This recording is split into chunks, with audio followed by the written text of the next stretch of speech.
speak today to the unfolding situation in Afghanistan, the developments that have taken place in the last week, and the steps we're taking to address the rapidly evolving events. I made the decision. The buck stops with me. I am President of the United States. The buck stops with me. And I made it clear to them, the buck stops with me. The last point I'll make is this. Look, the buck stops with me. I know my decision will be criticized. There'll be plenty of time to criticize and second guess when this operation is over. I'm focused on getting this job done. I inherited a deal that President Trump negotiated with the Taliban. U.S. forces will be out of Afghanistan by May 1. I will be straight with you. The truth is, this did unfold more quickly than we had anticipated. Our only vital national interest in Afghanistan remains today what it has always been. America is addicted to oil. You know, I talked, we've made clear to the Taliban. Look, I made the decision. The buck stops with me. I am President of the United States. The buck stops with me. And I made it clear to them, the buck stops with me. The last point I'll make is this. Look, the buck stops with me. But the idea that somehow there's a way to have gotten out without chaos. So for you, that was always priced into the decision? Yes. There's no good time to leave Afghanistan. I don't know how that happens. Put it in reverse.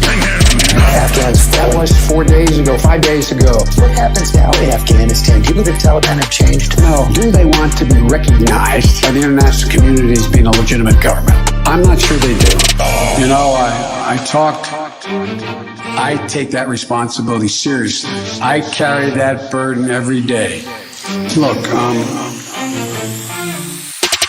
I made the decision. The buck stops with me. I am President of the United States. The buck stops with me. And I made it clear to them, the buck stops with me. The last point I'll make is this. Look, the buck stops with me.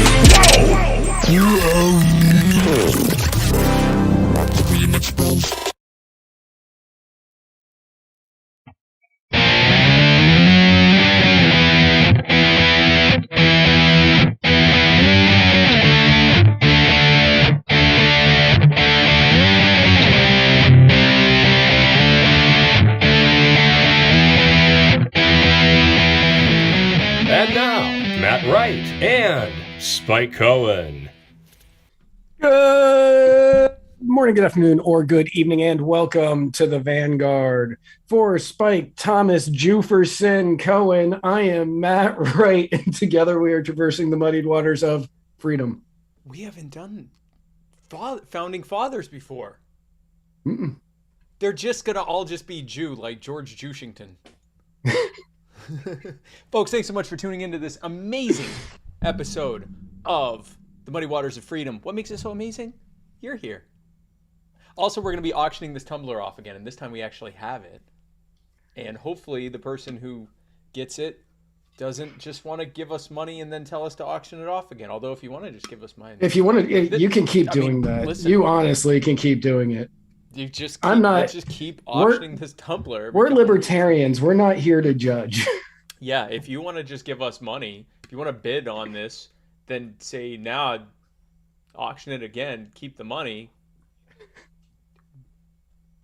I'm not going to stop you. This is a Muddy Waters Media production. Be sure to share it and like it, subscribe, and do all the algorithm stuff. Comment and tell your friends to share, subscribe, like, comment, do all that stuff. And be sure, if you are doing it on YouTube, don't just press the subscribe button. Hit the bell, because I want your phone to explode with notifications. Every time we go live, share this right now. Like, share, comment, like, follow, subscribe. 5 stars. If there's stars involved, hit all the stars. Just do all the things. Thank you. And make sure you like us and rate us on Apple, Google, whatever podcasting app you use. Yes. Oh, and we are also on Amazon Podcasts now. Yes. So you can get us right in your Audible app, I think. I don't know how it works. First and foremost, I would like to thank Benjamin Daniel Morris Chestnut the 15th for the kava that I am drinking on today. It's his son. It's the last one's son. That I'm drinking on today's episode. That's an impressive lineage there. 15 generations of Benjamin Davis. Of what? Benjamin Daniel Morris Chestnuts. Morris Chestnut. Wow. 15 15 of those. And I'd like to thank Le Bleu for this delicious Jewish water that I'm drinking. Also, I'd like to thank myself for making this delicious dish that I'll be eating throughout this episode. It's big. I haven't eaten in. I'm doing I just finished a fast, so now I'm breaking my fast with this delicious meal of greens and salmon, of course, and cashew cheese and sauerkraut and hemp seeds and almonds. Are there croutons in that? You can't have gluten. No. That's salmon. Oh, okay. Yeah. Bulavanaka. Gotcha. Bulavanaka. The other day, on Sunday, I made my wonderful, lovely, understanding, and patient girlfriend, fantastic girlfriend. What did you do? I'm certain something. I decided to make her dinner because I am a caring gentleman. Oh, wow. And while great. you would not have been able to eat, you would have been able to eat some of it, like not much, but some of it. I made her a tortellini and steak salad. Ooh. Yeah, it was spinach and cheese tortellini with some New York strip steak on it, and then it had like the stuff you could eat, the croutons and the cucumbers, not croutons. It didn't have croutons. It had olives and cucumbers and artichokes and onions. And that I could the, have. Yeah, you could have had that part. You could have had the tortellini or the steak. Right. Everything else, not so much. The two ingredients that are in the title, you couldn't eat, but everything else you could. The garnish I could have. No, this is typical. People are like, "Oh, I had a great meal. I'm not sure which part you could have," and I'm like, "Probably the garnish." And they're like, "No, I'm sure you could." And then they start telling me, I'm like, "No, I could have the lettuce." Right. I could have the lettuce there, but that's fine because I make my own food. And speaking of making food, this episode is brought to you by the Libertarian Party Waffle House Caucus, the second fastest. Well, no, this is the fastest growing caucus in the Libertarian Party, and the second largest caucus in the Libertarian Party. Be sure to become a member today by going to the Facebook group Libertarian Party Waffle House Caucus. Also, if you want to become an official voting member, which literally means nothing, be sure to go to muddywatersmedia.com/store, pick up a Waffle House Caucus button or a Waffle House Caucus shirt, or you could buy this tumbler today on our auction that we're doing, which will make you a supreme voting member. You'll be a super delegate. Again, means you'll be a super delegate for something that we never vote for. Means nothing at all. The Gravy King. Cumberland Cannabis. If you would like to buy some viable, ethical, and effective CBD, Delta 8, and Tennessee CBD, wink wink products, go to cumberlandcannabisco.com and you can get it from the beautiful Cumberland Gap area of Tennessee. Joe Solaski is running for governor of Pennsylvania, and if you'd like to help him, Joe Solaski, who is the key to Pennsylvania's success, if you'd like to help him become the first libertarian governor ever, then go to joesolaski.com. That's JoeSoloski.com. Jack Casey. We got to update this. Well, Jack Casey needs to update it by giving us a new logo or new graphic. Right. Great. Right. So we don't have to do anything. That's true. We just have to keep cashing those sweet, sweet Jack Casey checks. That's right. So Jack Casey previously has only had 2 books to his name, The Royal Green and In Silver Throned. But now his 3rd book, his long-awaited by dozens book, actually probably hundreds. No, I should say 100. Long-awaited by countless millions of Americans across the globe and America. Crowned by Gold is finally out. We're calling it here. It's now out. Book number 3. You go to royalgreen.com. You can buy all 3 of these books. Let us know how they are because we'll never read them. Adderpan is a horrifying game. I'm scared even talking about it. Every time I do this, I get this weird feeling inside of my ankles and my hands and arms because I feel nervous. And I'm scared that a little demon doll is going to come up and murder me while I talk about it. Just looking at this is horrifying. If you've even watched the video of the gameplay of this game, then that's enough to make you go over to Steam and buy it for the low, low price of $5.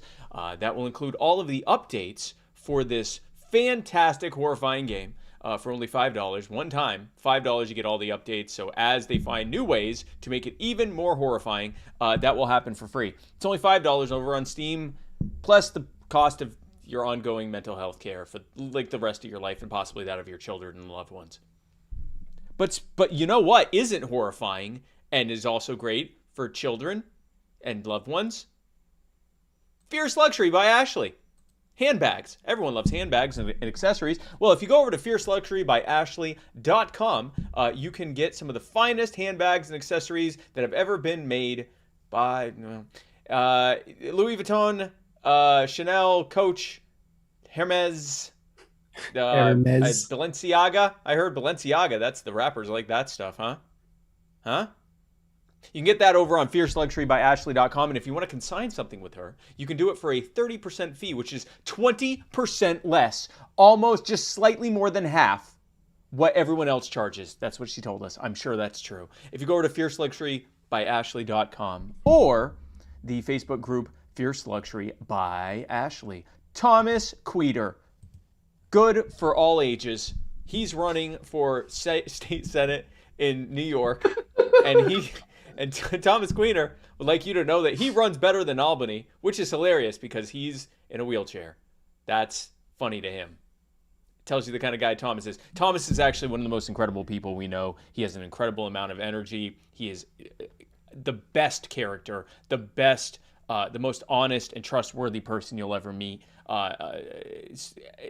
His heart bleeds for his common man. He is doing this solely out of his desire to improve lives and set people free. And if you want to help Thomas in his run for state senate in the 52nd district of New York to go in there and battle against what's her name? The lady that replaced Cuomo. That lady regime. Go.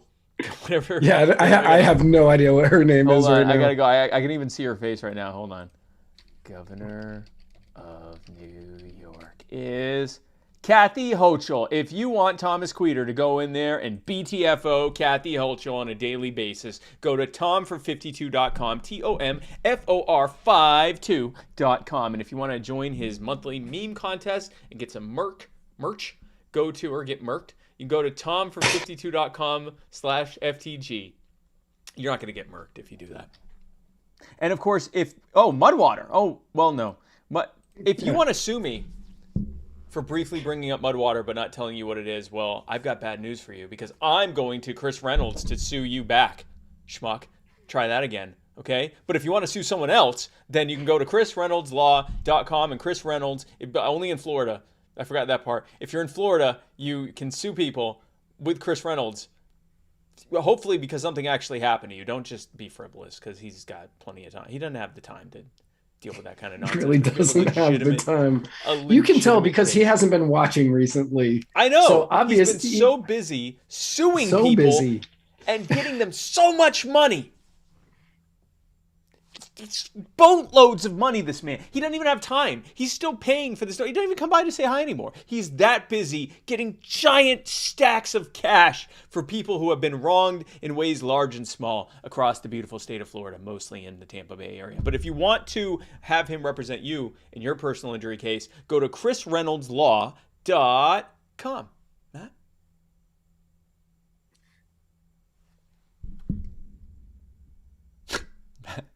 You okay? Yeah. I just got a text message from a number that I didn't know. And then I realized when I noticed it was the third book cover, it was probably from Jack Casey.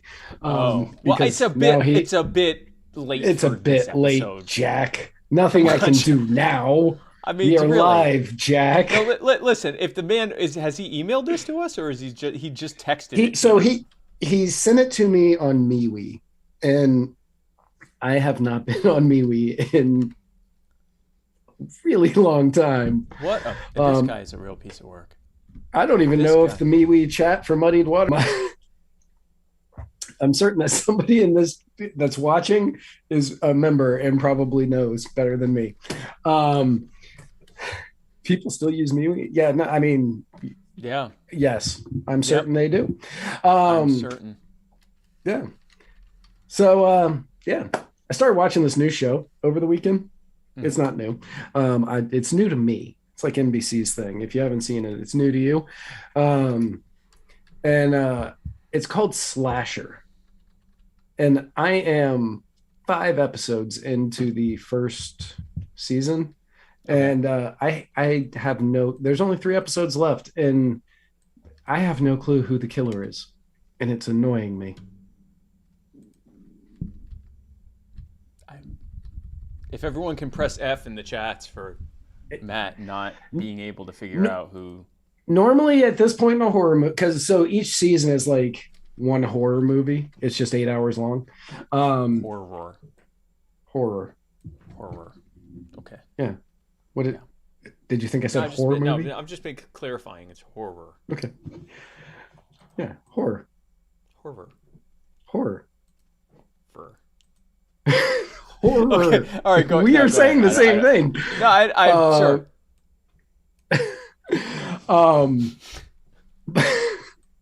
But yeah, like normally at this point in a horror movie, I already know who it is. Like I figured it out. And this one, like I think I know, but there's 3 other people it definitely could be. Yes. So I'm enjoying the hell out of it. And if anybody would care to do a watch party with me, I'm going to be watching episode 6 later tonight. So catch up quick. And this is called what again? This horror movie? Show. It's a horror show. Horror show. It's a horror show. It's called Slasher. Show? Slasher, the horror show. Right. Ricky Savage says that it's corn pop, which is probably accurate. If it's corn pop, that will be quite shocking for a Canadian television show. Explain where he is. I mean, he's a bad dude. He is a bad dude. He's a bad dude, and he ran with a bad group of bad boys there. So that's why Joe Biden had to threaten to hang a black man. After misgendering him and calling him Esther. After misgendering him. So, speaking of Joe Biden misgendering people, we have this beautiful Tumbler. We were using this photo before, but now we actually have it. And we're auctioning it off. And the way that we're doing it is you guys are going to start bidding right now, literally right now. You're going to just start bidding. And then at the end of the show, we are going to announce the winner after guilt tripping you for like a solid 10 minutes to bid more. That's just how we do it. It was like going once. Tumbler. And just so everybody's clear, the reason that we do that is yes, Spike's right to guilt trip you, but also we are on what we are saying at this minute, at this second, you will probably see in 30 to 45 seconds, depending on which one you're on. So we have to make sure everybody gets a chance to get their final bids in. So we have to do it very slowly. And James Toller jumps out the gate with $50. $50 to James Toller. $50 James Toller. Boom. Boom. Boom. Boom. Boom. James Toller, by the way, I want to give a quick shout out to James Toller. James Toller he's the vice chair of the Libertarian Party of Kentucky. He and some other folks there in Kentucky made a point of pointing out to me, actually, him and a lady named Melissa came to my training event in Kentucky a couple weeks back to let me know about the Russell Convalescent Home and what was happening there in Russell, Kentucky. For those who've been following my social media, the Russell City Council is using eminent domain to basically steal a convalescent home that has 28 elderly, mentally disabled people who live together as a family. Some of them have lived there for more than 20 years, and it's a private property, and they're taking it with eminent domain so that they can replace it with a parking lot and green space and a farmer's market.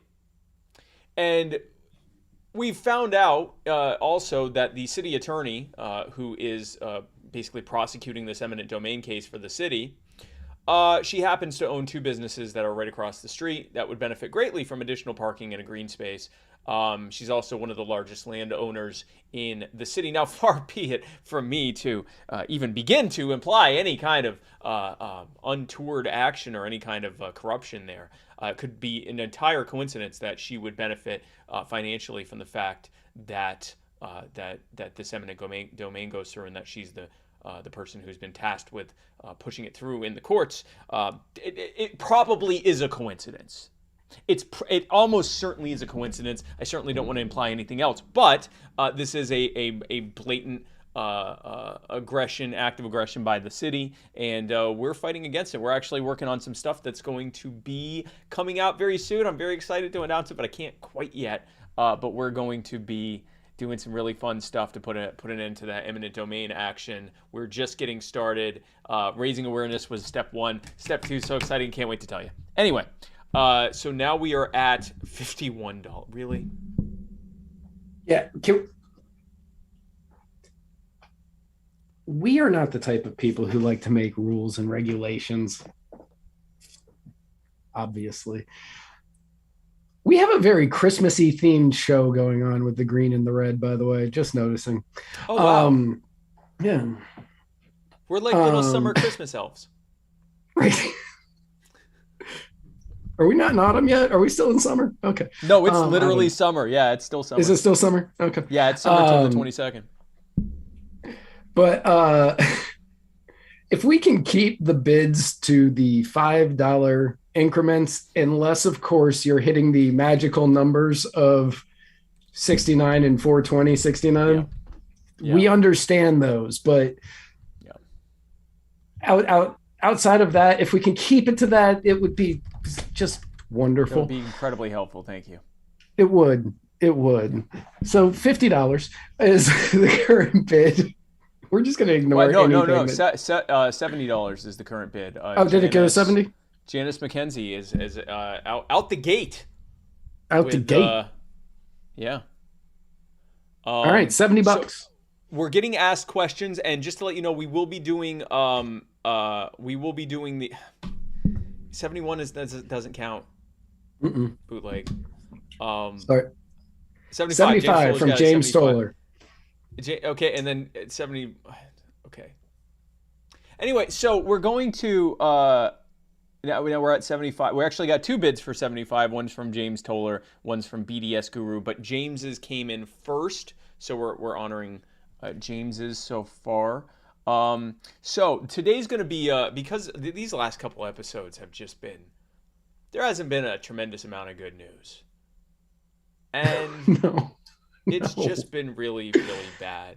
And so we don't want this to become the Muddied Waters of Horror weekly episode. And so what we're going to do is we are going to talk about a couple things that happen. But then we're also going to do the Chris Reynolds anchor call-in moment, brought to you by Chris Reynolds, attorney at law. And then we're also going to just do Ask Us Anything. You can put questions in the chat, and we'll be happy to answer them. And just like, we're going to just try to like have like plus we're doing the auction. It's going to be kind of a reset episode where we aren't like telling you, everyone knows about the terrible things that have been happening. Like, everyone knows. So, there's for anybody, I think everybody watching for the most part was here last week. For anybody who didn't see last week's episode was quite literally the most difficult episode I have ever done. Yep. And it's not even close. Like, that was the most difficult episode I have ever done. And that was an emotional week for me, mainly because of what we were going to be talking about leading from the day after 2 weeks ago all the way up to the point where we were talking about it. It was a really emotional week. And strictly because I knew what we were going to be talking about and how difficult it was going to be to talk about. So when I was doing the notes for this week, I texted Spike and I said, "Hey, we're doing an AMA. I'll do a rapid fire segment, but we're going to do an AMA because I don't want to talk about bad stuff." So we are here. We're going to answer questions. We do have a rapid fire segment that.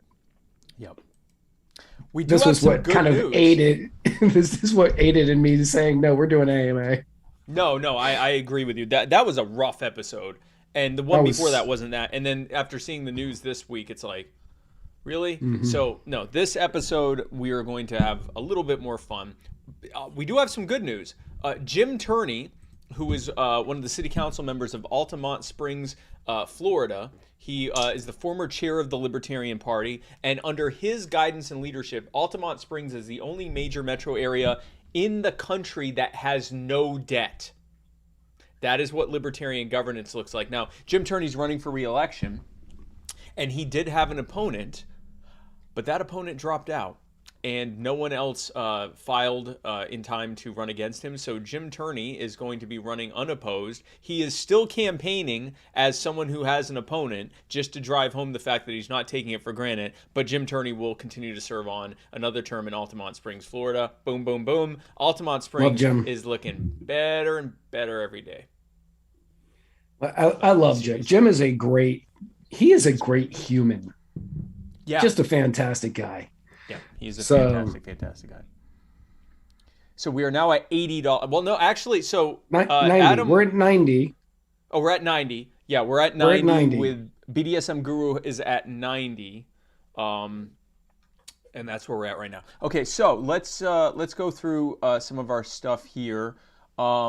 We started the auction, and we're going to talk about a couple things that happened here on the Mudwater Mushroom Coffee Replacement Cacao Rapid Fire segment, brought to you by Mudwater, the most appropriately named sponsor of Muddied Waters Media ever, because it's literally called Mudwater.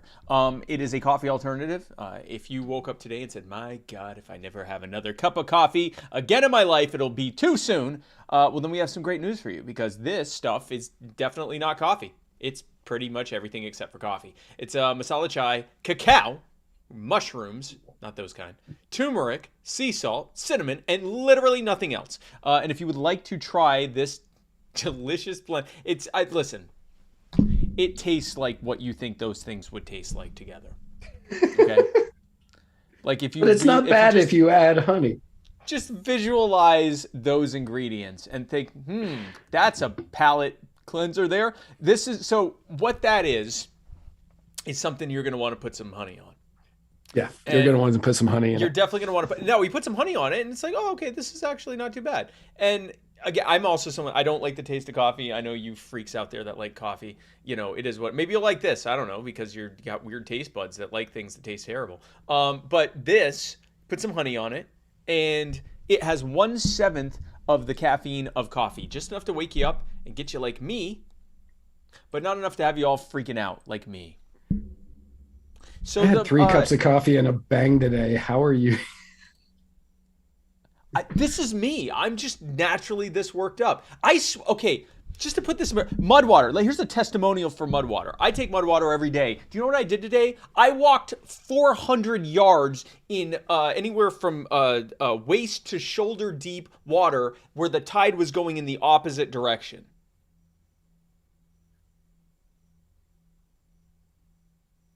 That's how much energy I get from Mudwater. It's actually just I'm wound up and have to do things because I'm naturally high energy. But so that's Mudwater. So get it. Go to, if you want to try this out and be like me. You want to be like Spike? You want to be like Spike? No one even knew who the hell I was 2 years ago. Now look at me. Because of Mudwater. If you want to do... That's almost a true statement. It's almost true. If you want to be similar to me, I can't say you could be like me, but you could be wired like me.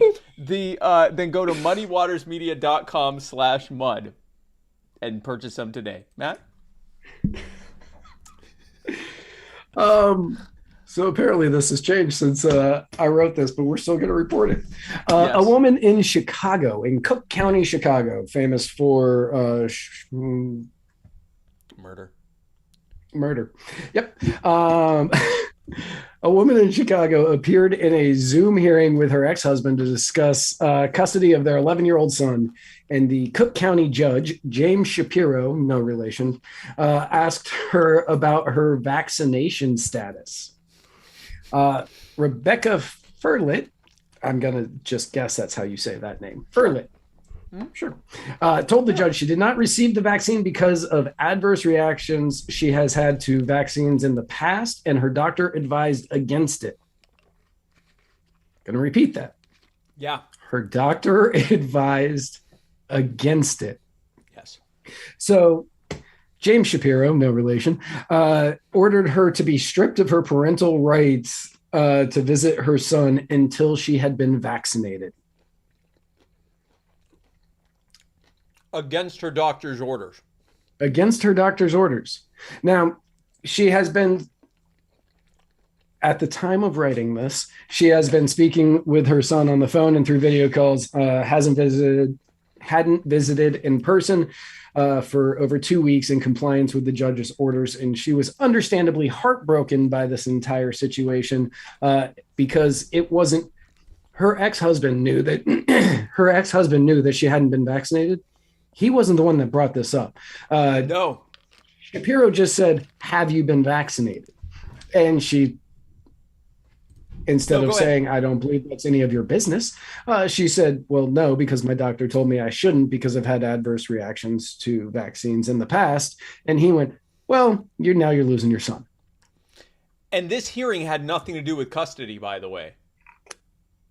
It just out of nowhere, and both sides, both the father's attorney and the mother's attorney. I read that it was about custody. Oh, I read that it wasn't. At any rate, out of nowhere, the judge says, "Are you vaccinated?" And she says no because of because of the doctor's orders and the adverse reactions she's had to previous vaccines. And he goes and pulls this thing. Now, the good news is. Breaking news. We need to get like a breaking news, like where it comes across. We have one. You just haven't downloaded it. Oh. Wait. I think it's in there. I made one. I want to do a thing in the show notes. Well, you would have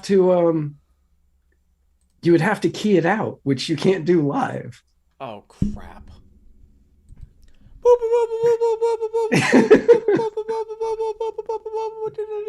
Breaking news. The judge has reversed his decision, and she will now, Mrs.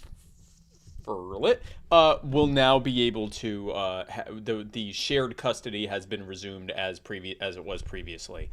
Probably because a bunch of people got pissed off at James Shapiro, no relation. No relation. Now, speaking of someone who needs custody.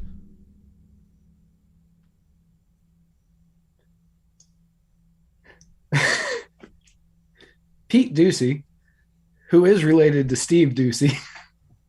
Relation. There's relation. There's relation.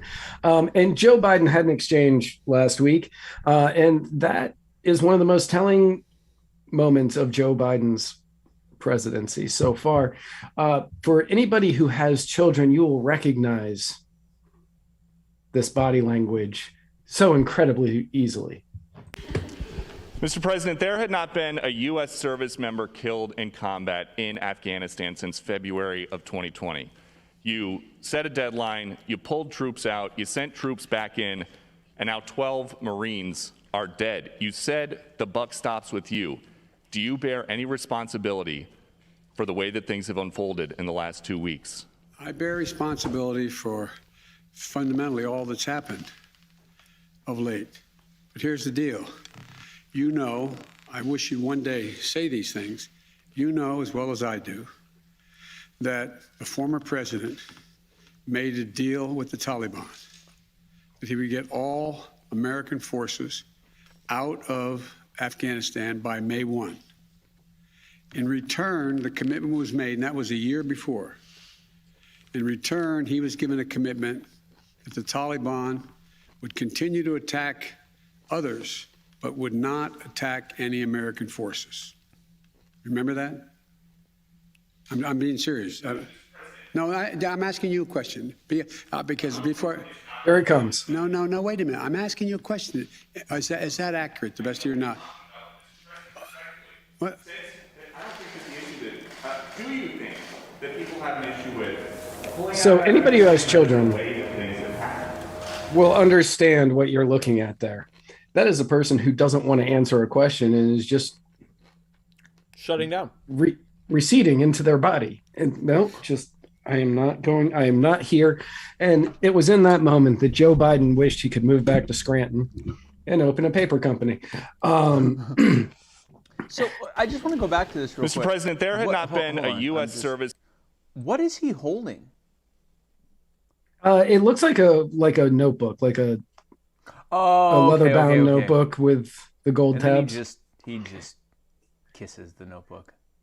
Oh, that's what it is. He's sniffing the notebook. He's not Right. Well, yeah, that's where for comfort. he has a lock of a child's hair in there to For give comfort. him When energy. he's overwhelmed. He's a Right. His security I can blanket still be is president. Yeah. right. Wow. Now, yeah, yes, Joe Biden is not wrong in what he said there. Trump did make a deal with which Joe Biden oddly calls the Taliban as opposed to the Taliban. But Trump did make that deal. He said, don't attack any Americans. And for the most part, that was something that happened. Joe Biden did not respect the deal, and that is why suddenly he is now in trouble for Americans dying.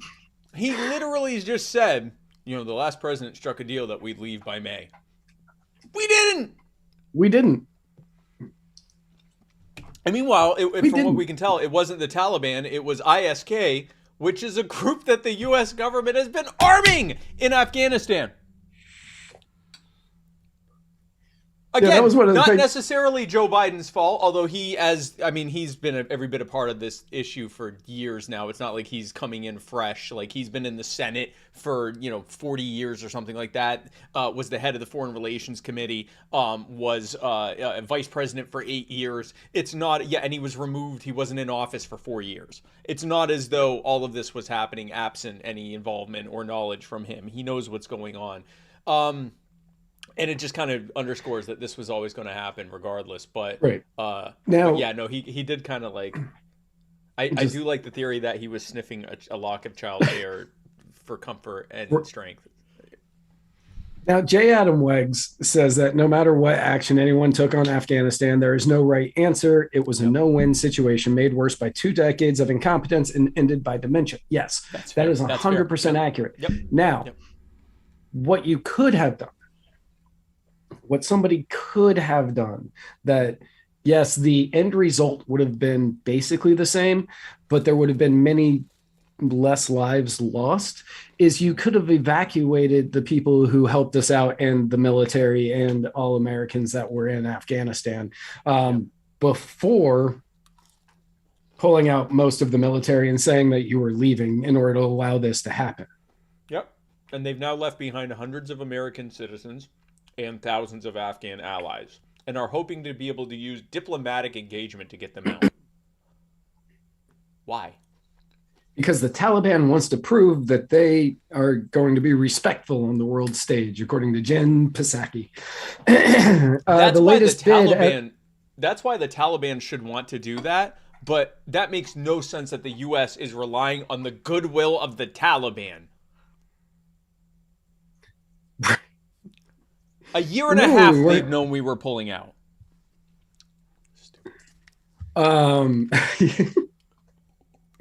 Eskimo asked what the latest bid is, and the latest one that I saw was $110 from Janice McKenzie. No, the highest bid right now is from the Cajun Libertarian. He has bid $85 billion in top-grade military equipment. Oh, well, in that case.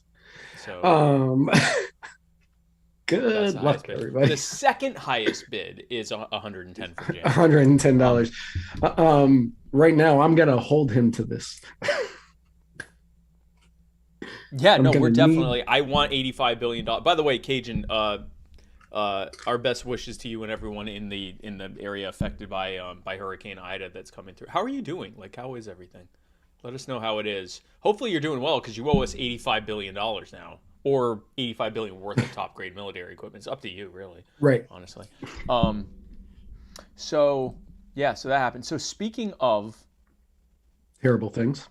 The CDC, Speaking of a lot of weapons. Yeah, yes.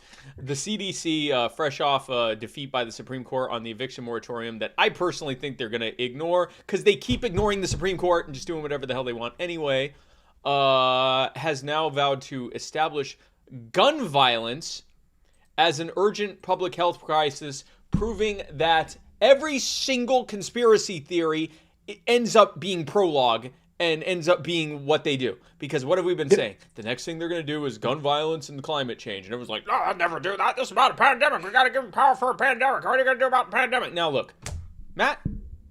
Yep.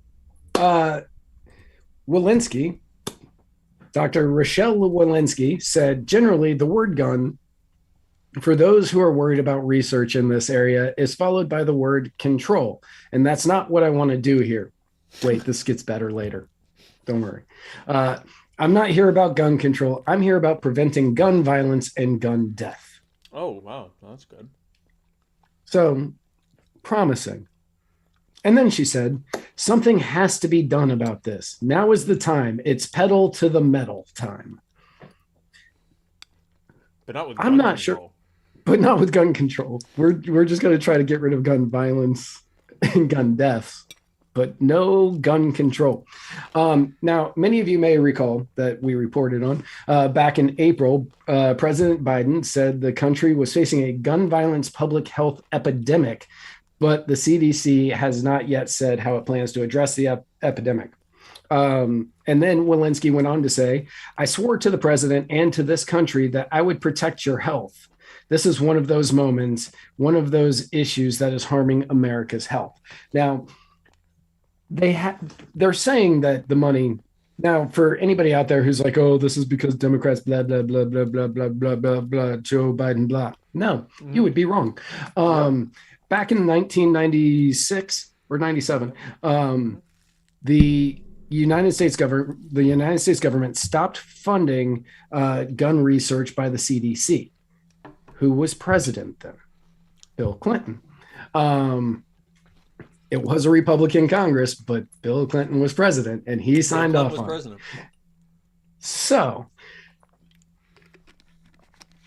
when would you guess that the CDC started getting funding to research gun violence? I have a guess. Yes, Spike. Hi, long-time listener, first-time guesser. I'm going to guess that it happened, and I forget the name, but it's the previous administration to the Biden administration. That would be correct. It would have happened. Wow. Yeah, it would have happened in 2017. 2017. Which, let me check my math. That was a Republican Congress. Who was president? And a Republican president. Donald Trump. Let me look at Donald J. Donald J. Trump. Let's see here. Donald J. Trump served as the 45th president. Oh my God. He was a Republican. With a Republican Congress at the time, because they had control. That can't be. I was told that the Republican Party is the party of God, guns, and a third thing that I forget. But guns was in there. Guns was God and guns. The third thing must have been lies. So, right, because they're not really big fans of either. So before anybody's saying, oh, this is because Biden, blah, blah, blah. No, technically this is because of Trump. Joe Biden is the one that made the call saying that gun violence is a public epidemic or a public health epidemic. And that is what Walensky is going off of. However, it was because of Trump giving that funding that's making this possible.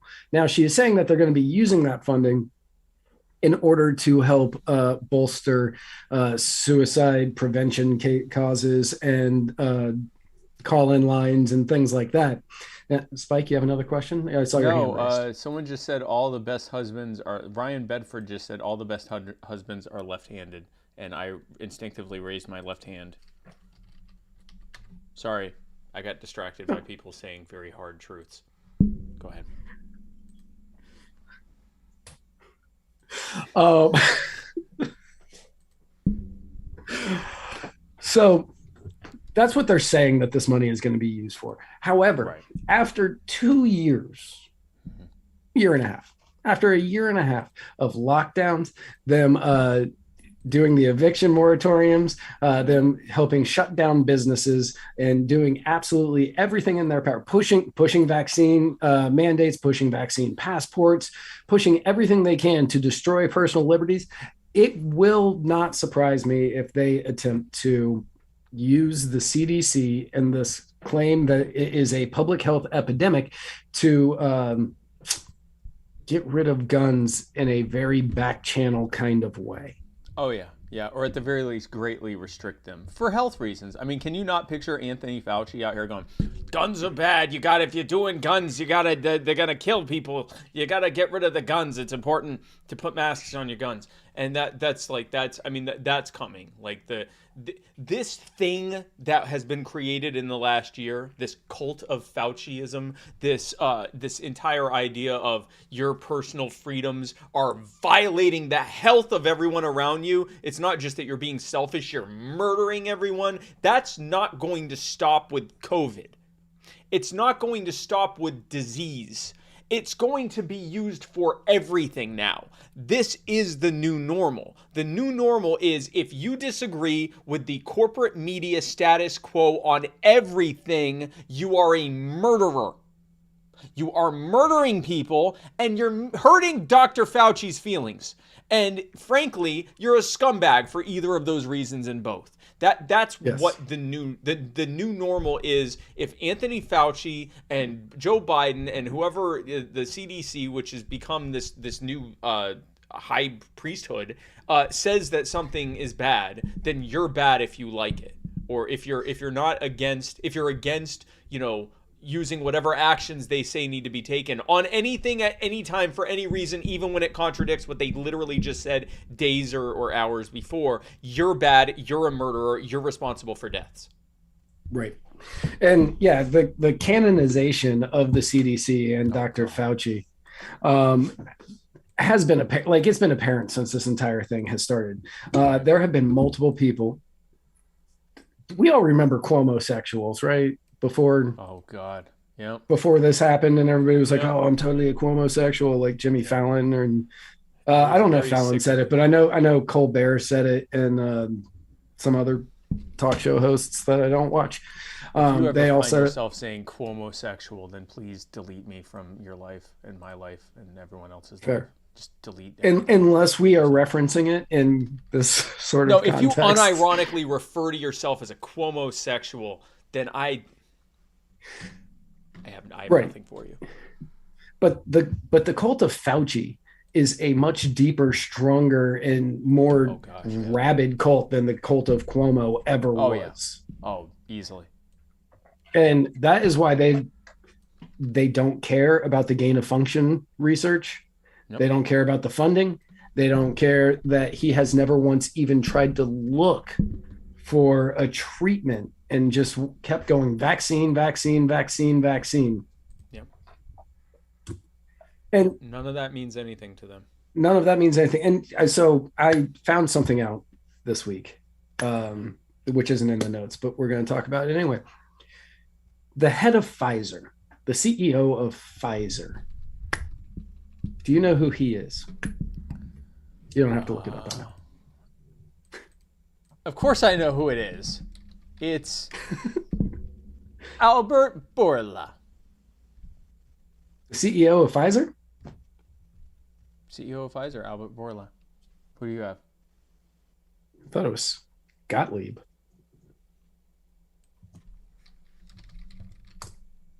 Could have sworn it was Pfizer. Oh, he's the director?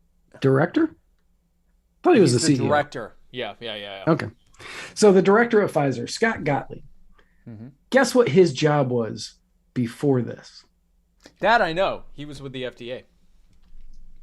He was the head of the FDA. Yeah. Do you know what his job was before the head of the FDA? Was it with the CDC? No, it wasn't with the CDC. He was on the board of GlaxoSmithKline.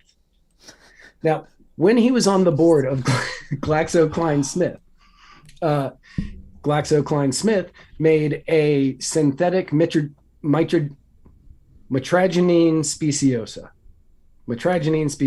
Synthetic mitragynine speciosa, which is kratom. While he was with the FDA, he put kratom on the Schedule 1 drug list. This is that guy. This is that guy.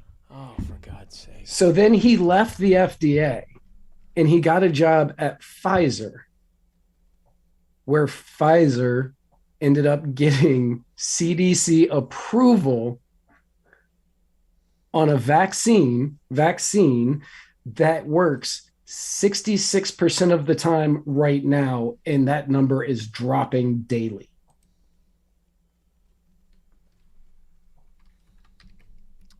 GlaxoSmithKline, not Klein Smith. My apologies. Yeah, Glaxo. I was, as you were saying it, I'm like, is that SmithKline or Klein Smith? But it wasn't. I think it was pretty obvious who Right. you meant there. So this is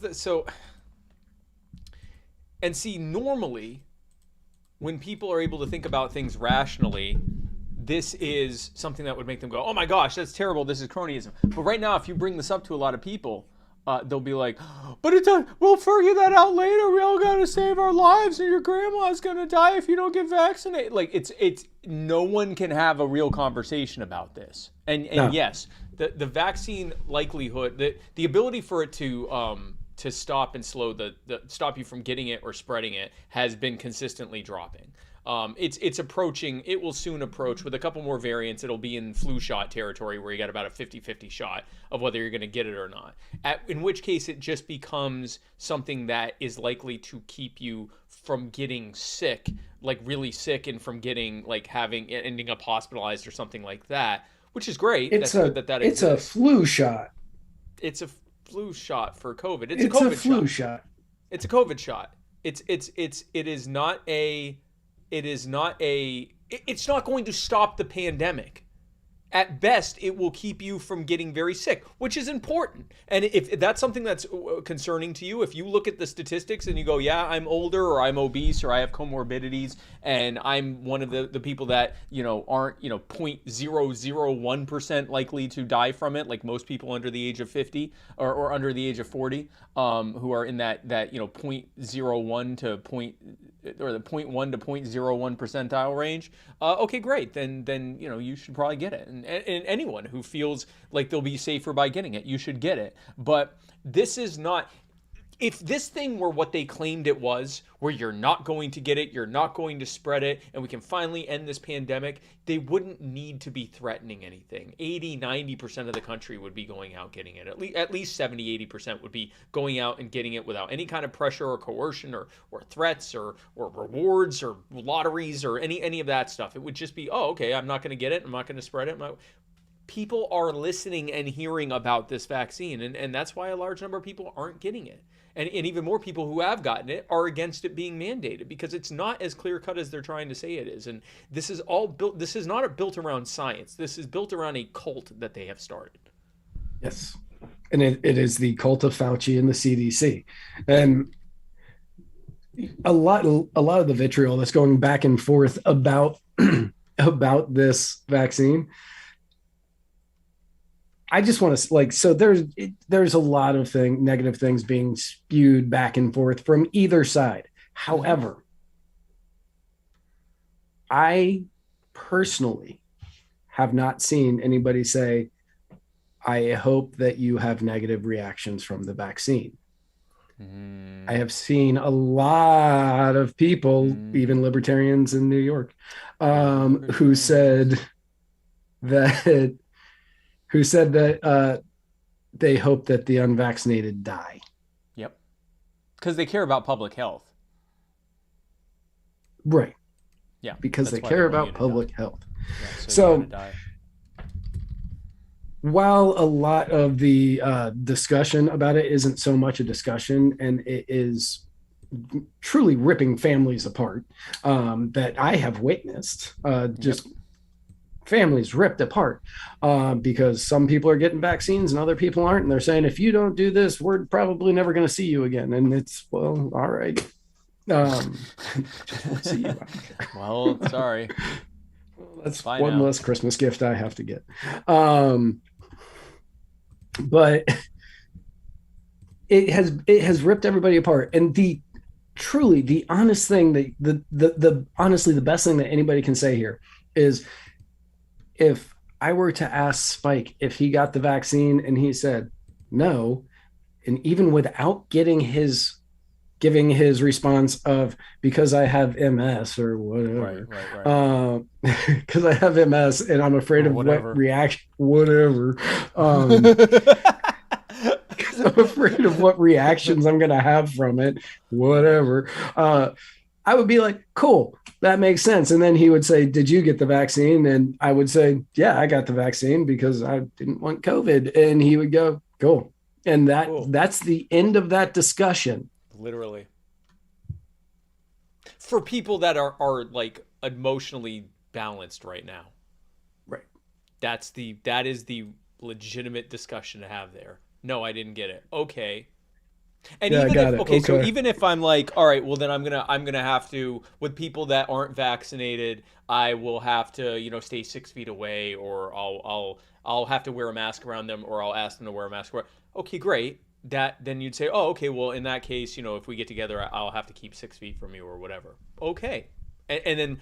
But my response, because Matt's the vaccinated one, I'm the unvaccinated one here, I'd say, okay, well, that also makes sense. If that's something you want to do, that's fine. This is how normal people who are well-adjusted and are able to allow other people to do things react to each other, even if we have opinion. And I might say, you know what, I think that's a bit unreasonable, but I can say that and then still let you do your thing, as opposed to going, you're a murderer.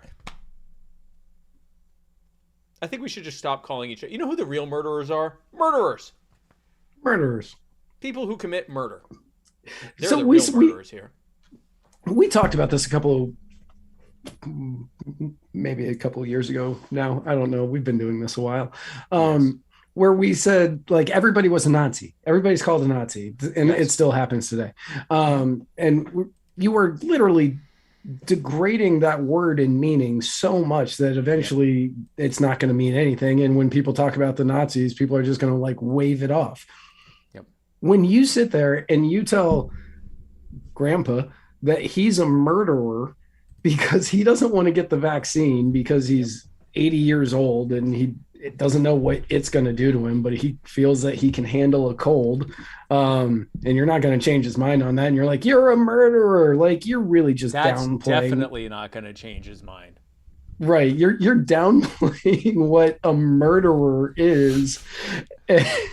And you are making it where the guy who goes out and he shoots a bunch of people on the streets of Cook County on Saturday night for a good time, you are equating him to the 80-year-old who has cancer and doesn't want to get the vaccine. You're going up to the guy who just committed murder and saying, you know who you're just like? My Gramps. My Gramps, he wouldn't get the vaccine shot. And so...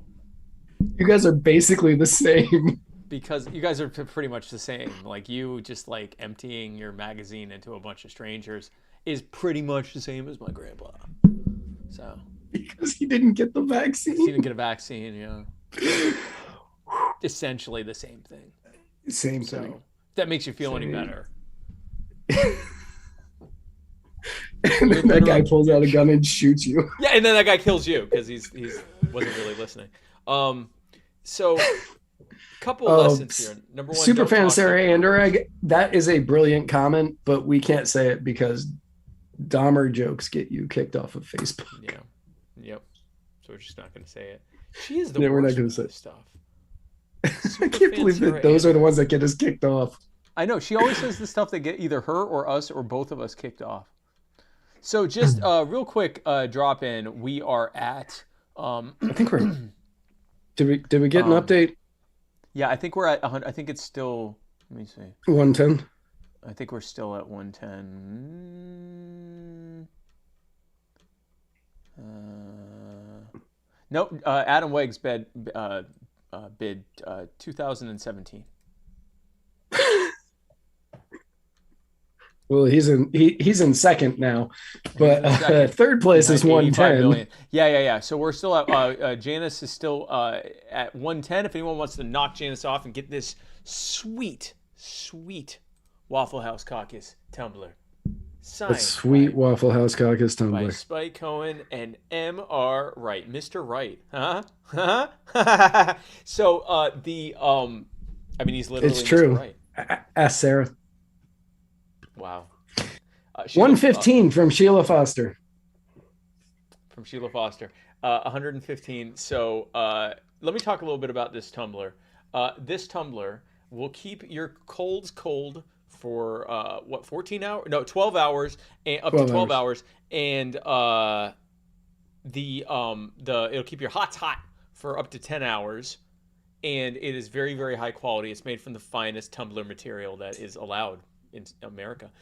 This is made by Defy the Power, and is great. We're actually sharing their revenue with Defy the Power because they are fantastic people and they do great work.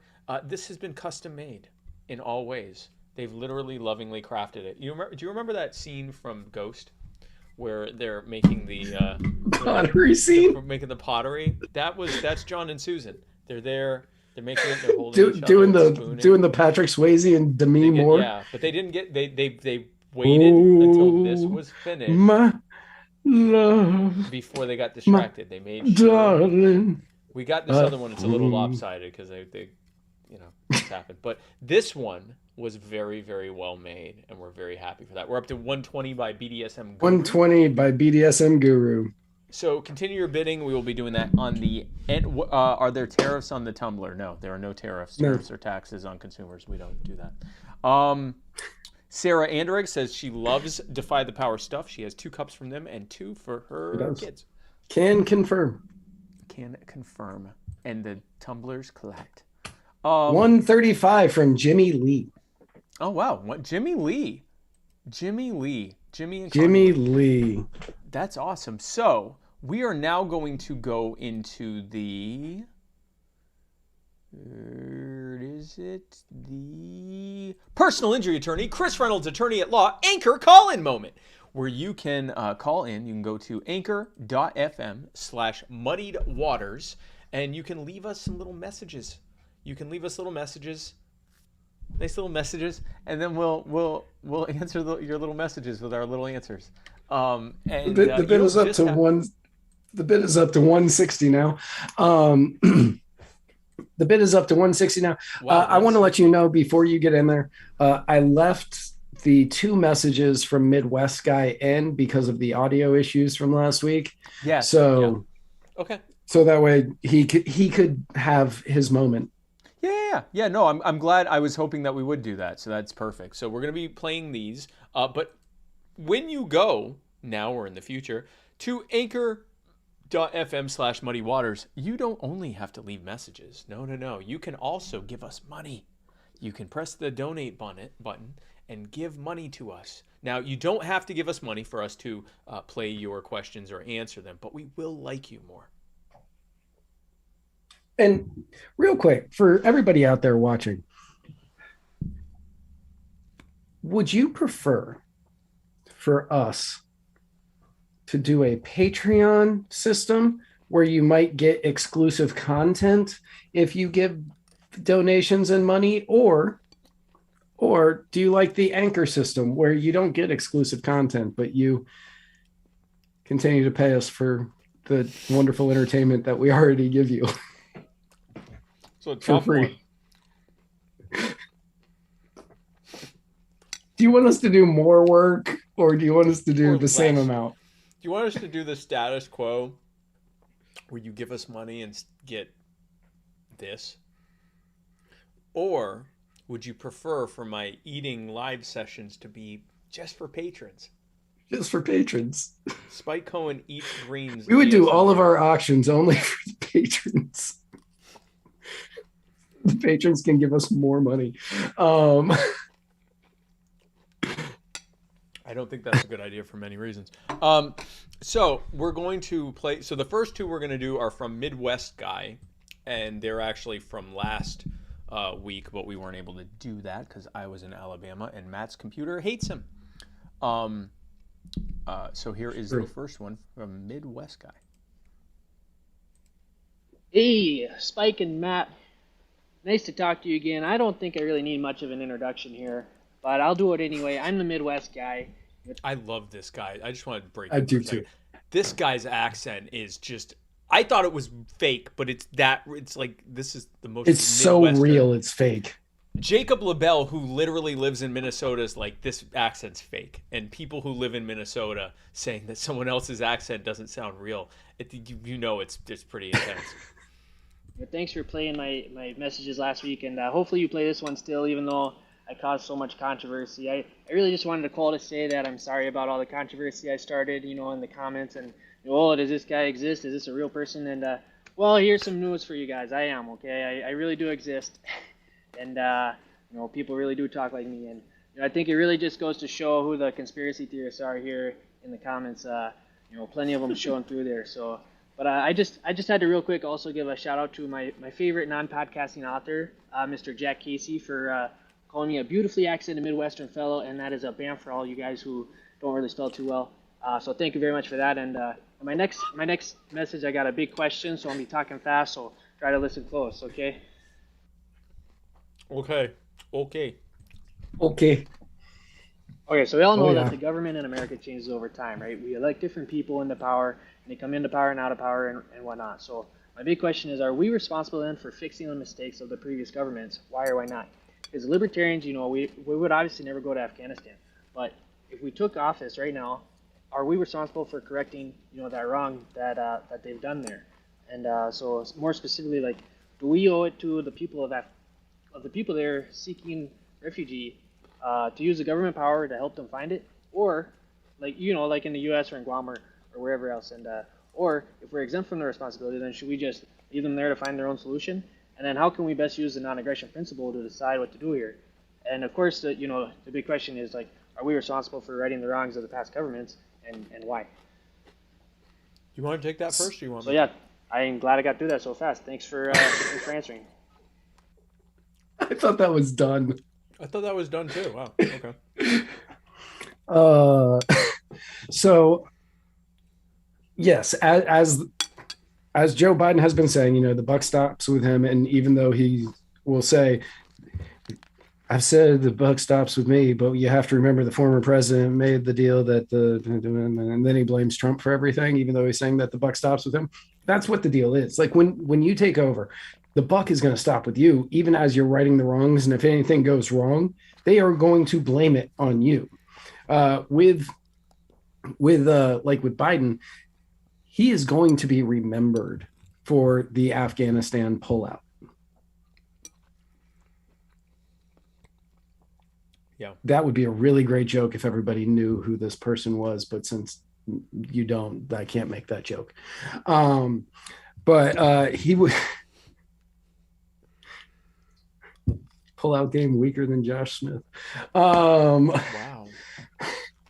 But wow. But yeah, so he's going to be remembered for that, just as any libertarian president would be remembered for it if they were to do the exact same thing. Now, I would like to think that any libertarian president or anybody that was in charge that was a libertarian would have come up with the plan to get all of the refugees over to Guam before they started all of this, so that you wouldn't have this issue. And then you would get all of the Americans, like the contractors and the Americans who are there on vacation, for whatever reason, you would get them all out. Embassy workers. They've literally left embassy workers there. Right. The embassy workers, you would get them all out. And then after all of them are out, as well as the service dogs, Joe Biden, as well as the service dogs. Yeah. That is when you pull the military. Right. And once you've done, that would be the order you would be doing things.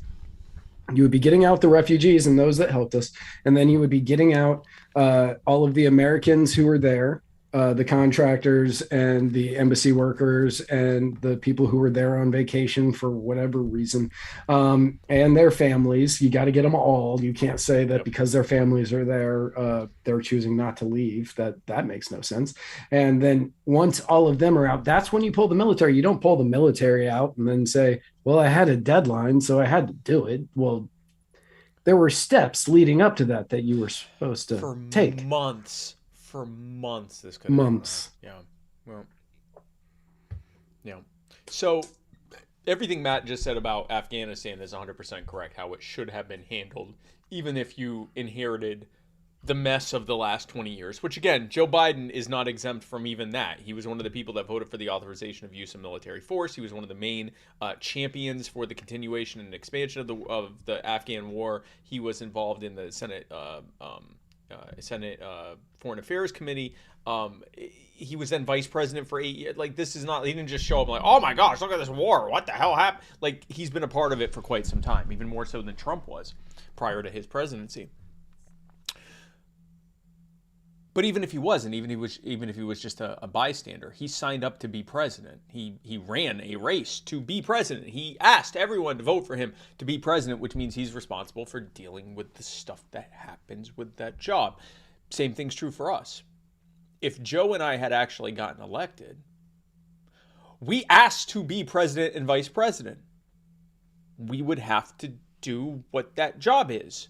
It wouldn't be like we go, oh my gosh, I didn't think, why should I have to do this? I inherited all that. You asked to do this. No one has ever been forced to be president that we know of. Maybe there has been, the Manchurian candidate type of thing. But for as far as I'm not willing to say that the one we currently have isn't being forced to be there. That's fair. That's actually fair. Which would explain why he was just tumbling into his like, I don't even want to be here. I don't even want to do this. I'm 78 years old. I want to retire. I want to lie down right now. And by the way, I feel all of that. I feel that like I just want to like crumble. That I know that feeling. Then that's yeah. And it's good to see that Joe Biden can take a nap when he needs to, like when he's talking to the Israeli prime minister. No, it's good. It's good for his mental health. So ultimately, yeah, no, whoever gets in there is responsible for dealing with it. Now, with that said, by a matter of pure serendipity, I'm sure, libertarianism and non-aggression is exactly the way to fix all of the problems that are being created. So this is many people will fall into the trap of going, well, yeah, non-aggression would be great ideally, but we have to deal with the government we have now. So if we get in, what are we going to do about this or that? Well, what we're going to do about this or that is first we're going to see how the centralization of power and bad central planning led to that thing happening. And then we begin undoing it by dismantling that centralized power and putting the power back in the hands of the people to be able to voluntarily figure out their own thing. So with Afghanistan, how does that look? You go in, you realize that most of the groups here, ISK, the Haqqani Network, and the rest of them have been funded by the CIA and getting money from the CIA and State Department and Pentagon and getting weapons from the Defense Department. So stop doing that. Stop literally arming the enemy, which last time I checked was treason. Then go and investigate everyone who's been doing that for the past 20 plus years and arrest and prosecute them to the fullest extent of the U.S. Code of Laws. And yes, that could potentially include execution for treason. Do that, okay? Then from there, as you're doing that, get the civilians out of there and then get the military out of there. All the while keeping an open dialogue of communication with the Taliban, who is inevitably going to be the new government of Afghanistan, and say, look, we are trying to get people out in an orderly fashion. We will get out as soon as we can. We are going to try to keep with this May deadline.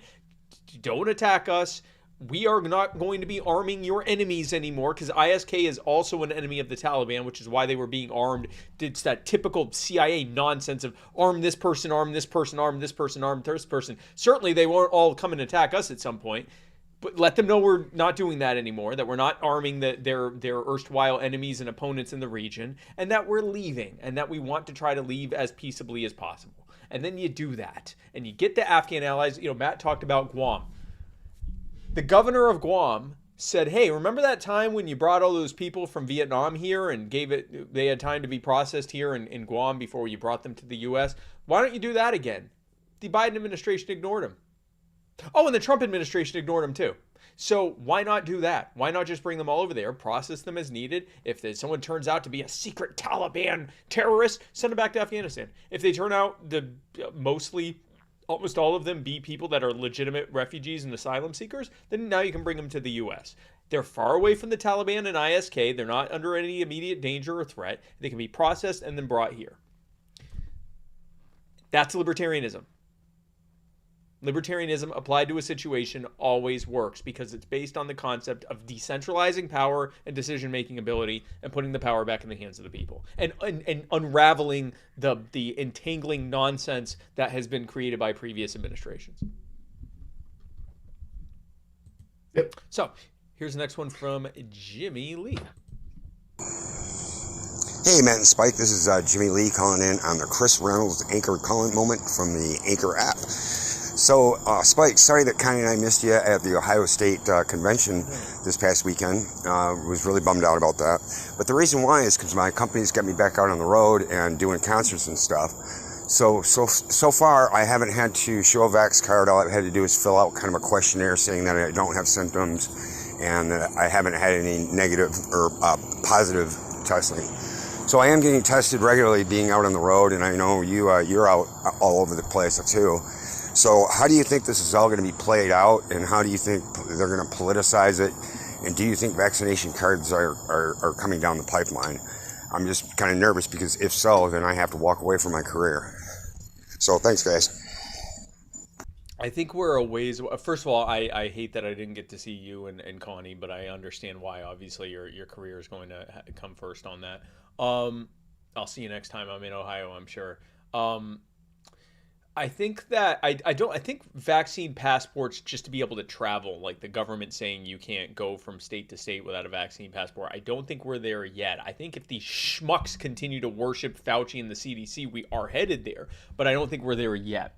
But I mean, we've already seen where businesses are requiring vaccination to be able to continue working for them.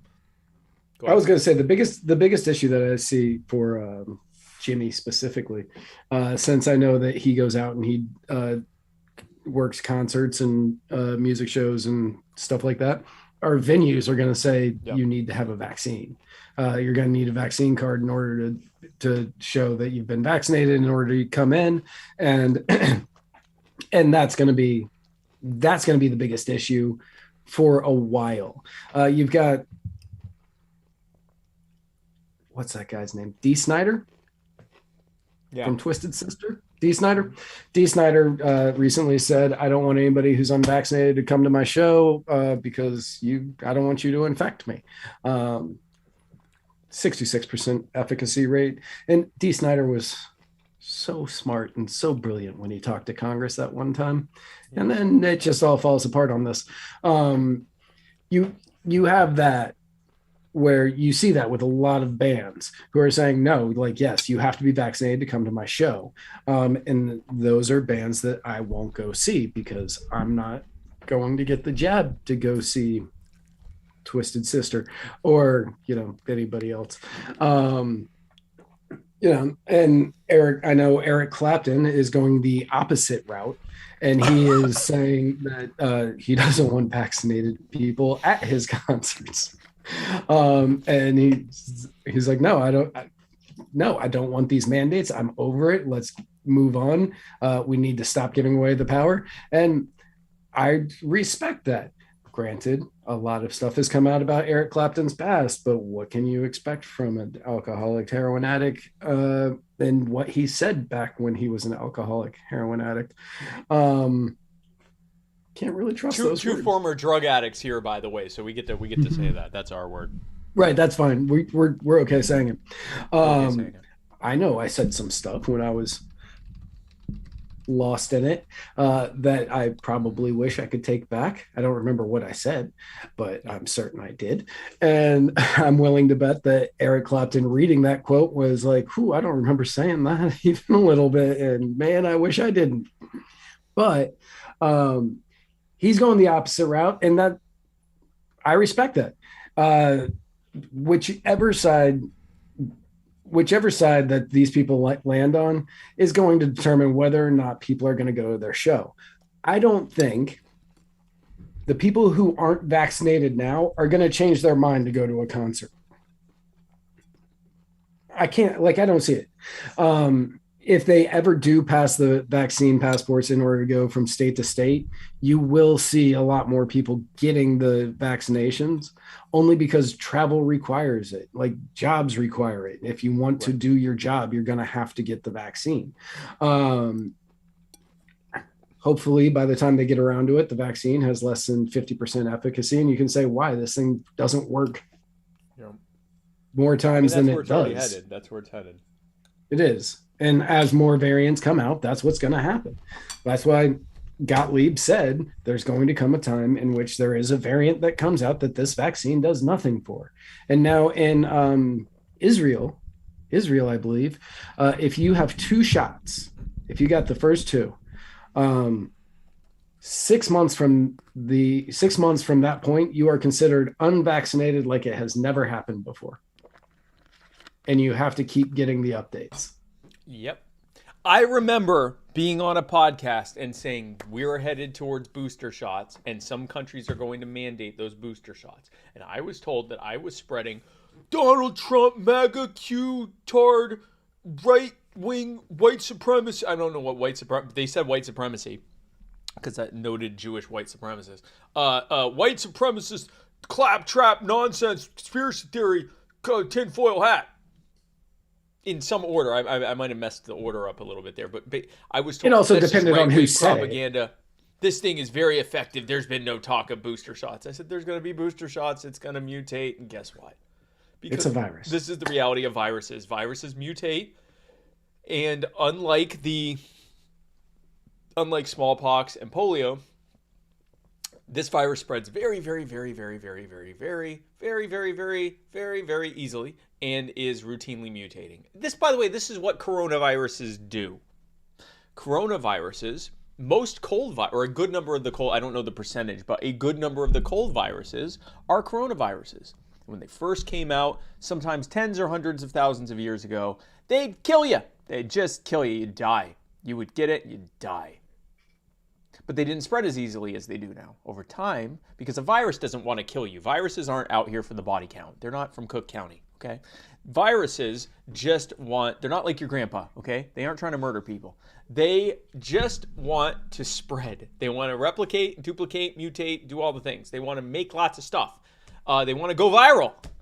That's literally what they want to do. They want to go viral. They want to just all over the place, right? The best way to do that is to not kill you or even make you that sick. Make you just sick enough. All they want you to do is sneeze and cough a lot. That's what it wants you to do. It wants you to get just sick enough to have a little bit of an immune response so that you sneeze and try to expel it. Sneeze and cough and try to expel it. Push it out all over the place, right? But not get so sick that you end up, lying down, not going anywhere and staying away from other people because you know something's really wrong, or dying where then they die too within a few hours because they don't have a host anymore.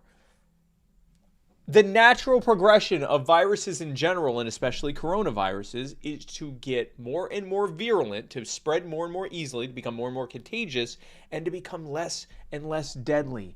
And I'm going to pull up something to show you. You can start talking about stuff. This is going to take me a second. Okay. So right now, the bid for the Libertarian Party Waffle House Caucus Tumbler, signed by Spike and yours truly, is at 160. 160 people. 160. Now, this is a once in a lifetime opportunity because there is not another Tumbler like this in the world. In the world, there is not a single one that is like this. This would be a one of a kind addition to your collection of tumblers that I already know many of you have too many of. And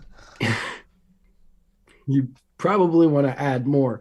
So if you wanted to have an addition to your collection of tumblers, that some of them you have just to take to work, some of them you take to the beach, some of them you take over to grandma's house to call her a murderer.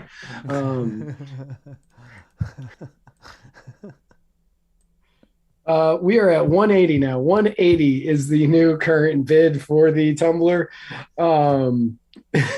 But this is a fantastic opportunity for anybody out there who wants to have a Tumbler.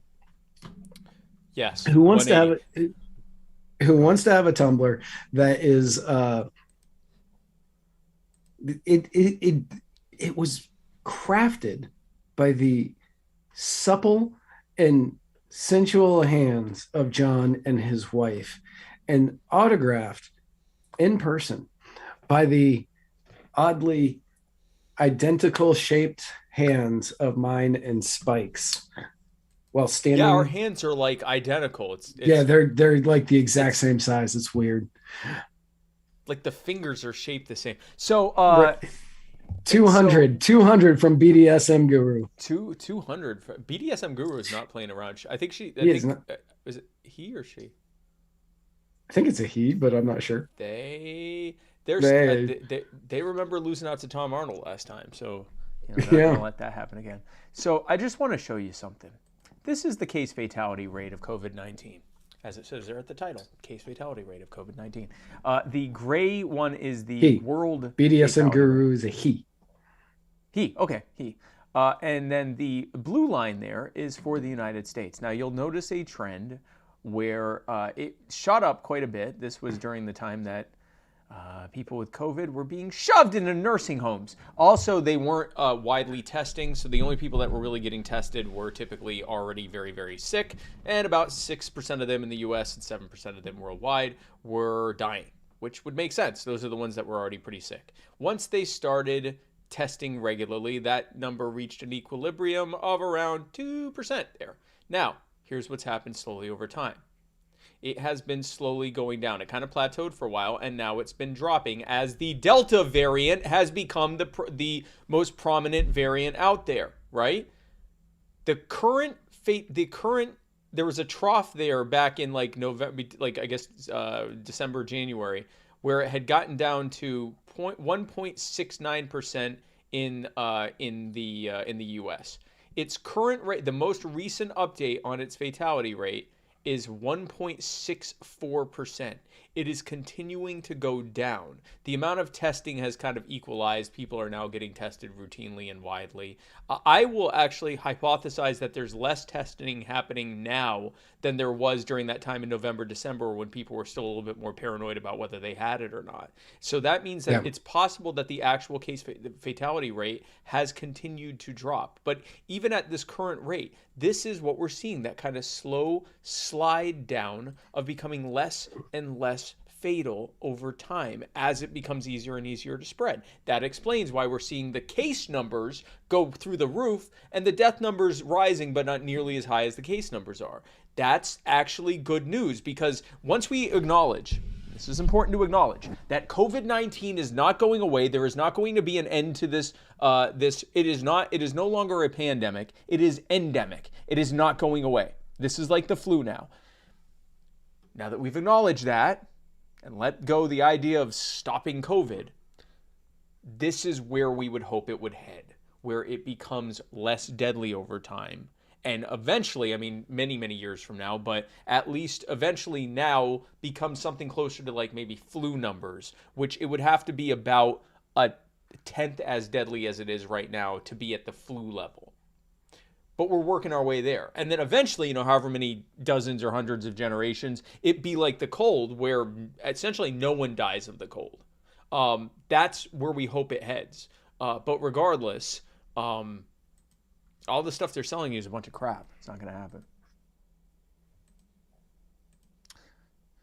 We have one. Do we have one more? That's up to you. Let's do it. Hey, Spike and Matt. This is James M. Ray calling in on the Chris Injury personal attorney, injury at law. Shit, I don't know. Call-in line. Anyway, now my phone pops up. Anyway, I was going to call just to ask a nice, simple question that I fear nobody has ever asked before. What the hell does Bula Vanaka mean? Thank you very much. Have a great day. Bulavanaka. Many of you have heard it. We say it at the beginning of every episode. It is a Fijian greeting. Basically, technically it means, hey, how are you? But it is also used as cheers. So whenever we're saying Bula Vinaka, and we say to you and to everybody else, Bula Vinaka, we are saying cheers to all of you. Thank you for being here. Welcome to our home. It's like the Fijian version of L'chaim. Right. Basically. Or Mazel Tov. Either one. I guess. Mazel Tov. Oh, Mazel Tov. Mazel Tov. So, I guess we can do a little bit of AUA if you want. Yeah, let's do some AUA. The current bid is 180. 180, I think. No, 200. 200. I apologize. 200. BDSM Guru. 200. Jimmy Lee. We're now at 210 from Jimmy Lee. Is now at 210 from Jimmy Lee. 10. So here is a question that was asked very, very, very early on. I'm gonna scroll all the way back. Hold on. Oh, it won't even let me go back that far. Oh no. All right. Well, I'll ask. I forget who even asked it, but I'll summarize it. Crap. No, I don't. Hold on. I'm gonna try to figure out how exactly it was worded. This is a good question. Man, we've had. And you have no clue who asked it, huh? So I believe that the question was, is it more important to align, to partner, or to ally the left and right libertarians across the libertarian spectrum to have libertarian unity, or to align all of the people on the right libertarians all the way up to right non-libertarians, and everything in between? Which one's more important? I think that's what the question was. My answer to that is that I think it's more important to unite libertarians, generally speaking, just because at the end of the day, left and right, the more you remove the coercion and the more you make it voluntary, left and right don't actually matter anymore, economically or socially. If you're not imposing your way of life on people, it doesn't matter how they are. If someone wants to go over here and start a voluntary commune, and then someone over here wants to have a private property based society, and they don't bother each other, they're probably going to end up trading and getting along, and they might end up forming some kind of hybrid between them or something like that. Who knows? But it doesn't matter anymore. When it's left authoritarians versus right authoritarians, now you have a problem. Now you have a Cold War. Now you have people forcing an imposition of their system on others. Everyone's arguing over which system everyone is forced to live under. So I think it's more important to do that libertarian unity than right unity. Now, with that said, I'm willing to ally with almost anyone on a specific issue that we agree with, right? So if I've been doing a lot of anti-lockdown stuff and a lot of anti-mandate stuff and a lot of anti-vaccine passport stuff, vaccine mandate stuff. That's largely people on the right, some on the left too, but mostly people on the right. Okay, that's fine. I'll work with them on that. When we do a lot of stuff related to police accountability, ending police brutality, criminal justice reform, typically most, not all, but most tend to be on the left side. Okay, that's fine. Whatever. It's important for us to agree to ally with anyone who we agree with for the most part. Like I said, I'm not working with like Klan members if we agree on cutting taxes or something like that. And I don't want to deal with, tanky communists, pro-Stalin communists if we agree on, God, what would we even agree on? I don't know. Heroin legalization or something. I don't know. But I'm not sure what we'd agree on. But I think it would be it's important to work with almost anyone on things we agree on. So, do you see any questions that pop out to you? I'm not 100% sure how many of them are real questions. We can answer not real questions. Anyone heard of Yeah. Yes, we've heard of that variant. Thank you. Yes, we've heard of that. I actually tweeted about that people were talking about the Ligma variant, and the fact checkers were going, "There is no Ligma variant. This is a crude genital humor joke." It's like, wow, yeah, John, we are actually reading these live right now. So if you have a question, please feel free to ask it. Have you heard of the new BOFA vaccine? That was one I was like, I don't know if this is serious. I'm going to look this up because I know it's a thing. Bank of America. There's a Bank of America vaccine? No, that's just BOA. Oh, just like both of them. BOFA. It's like both of them. I did not know. Sarah Ann Anderegg wants us both to say, Superfan Sarah Anderegg wants us both to say the word interesting. Horror. Interesting. Interesting. Interesting.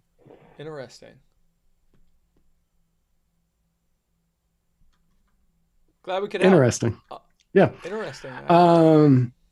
Would I draft Josh Allen over Mac Jones in fantasy football? Yes, I would draft Josh Allen over Mac Jones in fantasy football. Here's one. Harrison Kemp, who is with the Libertarian Party of Maine, has asked, what legislative priorities should LP state parties be working on? Whatever is the biggest priority in your state. Yeah, I was going to say that would depend on the state. Yeah, for many states, Ohio, for instance, ballot access and becoming a party again. In other states, like ballot access is going to be one across all states pretty much all the time. So that one needs to be at the top of your list constantly. But in certain states, it may be more about the lockdowns. In other states, it might be more about gun rights. In some states, it might be more about taxes. Like in Colorado, I don't know how many people saw this. The governor of Colorado recently came out and said that the income tax rate in Colorado should be 0. And that's a Democrat. And we agree with that. We agree with that. Still not moving to Colorado.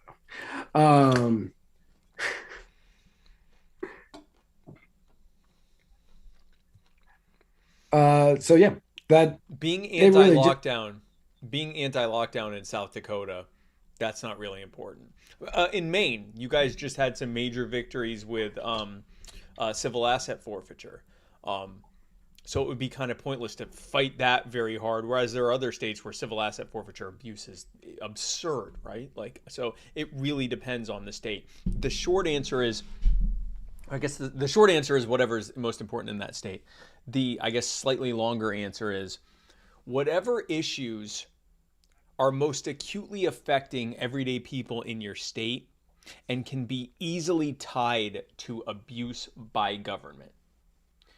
If you can focus on those things where no one's going to disagree with you in any real way that this is a government problem, and where the only people who disagree with you are people who essentially think that that's a good thing, then that's a good place to be. You know, we get caught up in like things like healthcare and stuff like that, and we should talk about it. But the problem is a lot of people don't really, realize that the problem with healthcare is government. It's important to message those things and talk about those things. And certainly if healthcare is one of the most acute issues, you should take that on. But I prefer, like, we're dealing with a lot of stuff with, Maine banned no-knock warrants as well, which is amazing. Right. But the, I've been working a lot on like eminent domain stuff because there's nothing that hits people harder than, someone's house being stolen by the government for something that no one probably even needs. That just really drives home the idea of government just being abusive, and that the problem is that they have too much power, and it's not a specific politician, it's the system itself. So that's what I would say now. T. Marie Liberty over on Twitch, she asked about the Craigslist ad story, and I don't know if that's something you teased or I teased, but I don't know what it is. Craigslist ad story. I don't remember ever teasing a Craigslist ad story. Joe Makes Drifts over on YouTube says he's got a question. A grocery sack of smoked salmon from a stranger, a pleasant gift or creepy, asking for a friend? And I'm certain that's for you. It is creepy. Depending on the demeanor of the stranger, that will depend on whether I eat it or not. That's actually a really fair answer. But it is kind of like it's the Craigslist ad that got Spike to co-host. Of course.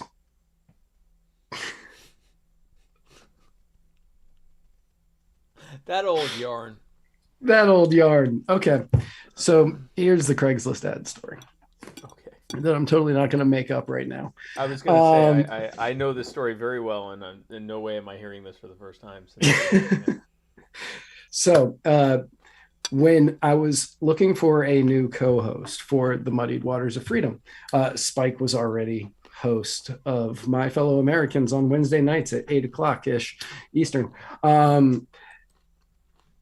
And instead of just thinking I should go to the Wednesday night guy and see if he wants to co-host Tuesday with me, I started putting out feelers for different hosts across many different planes.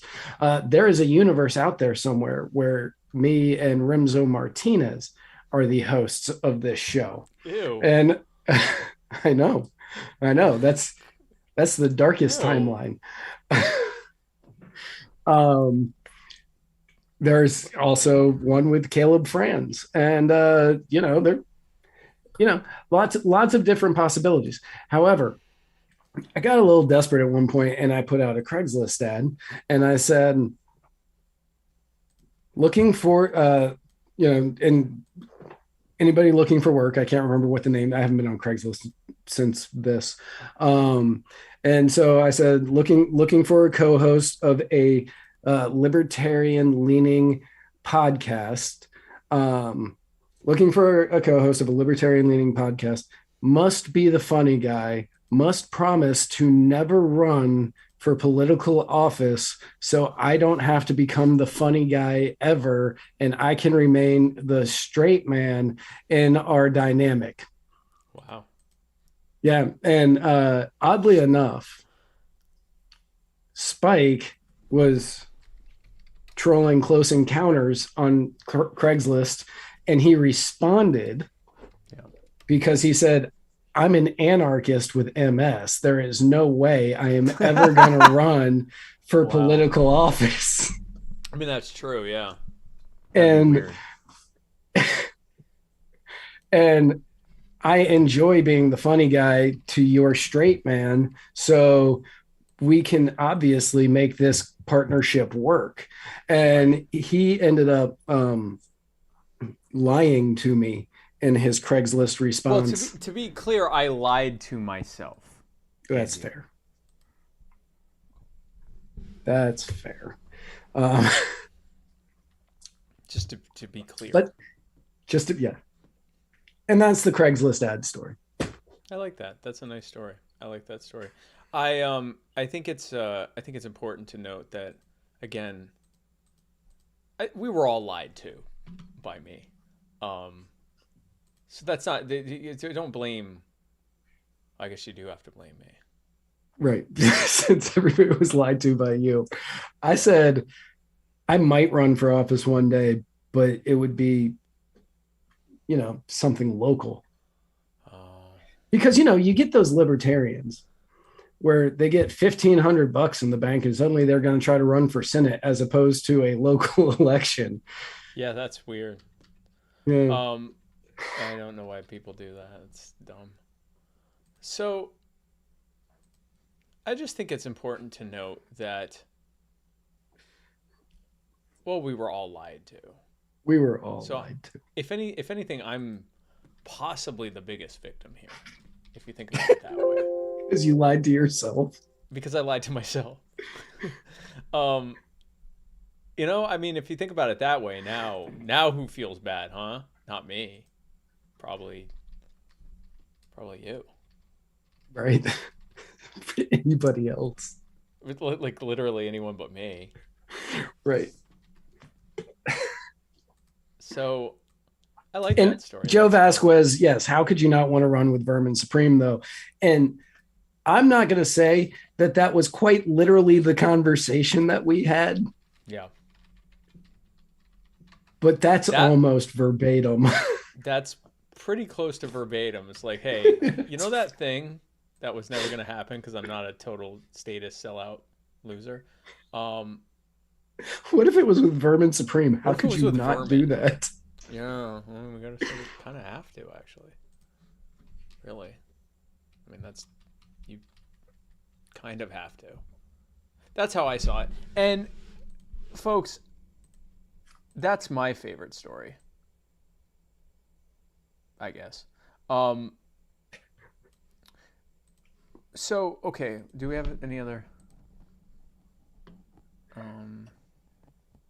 210 was the last bit I saw. Anybody have any questions? Anybody want to hear any other stories that we teased at some point? And you're going to have to remind us of Zeno Bell says no victim, no crime. That's absolutely true.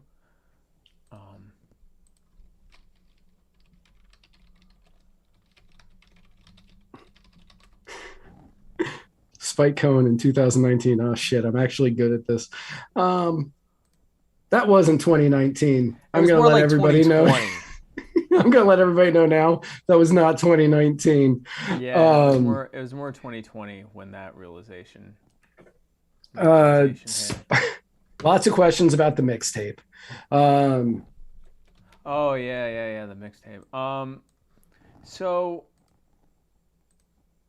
there is a mix. Like, I mean, I played a track from the mixtape on here. Yeah, they just want to know when it's going to be released. It's definitely not, and here's why.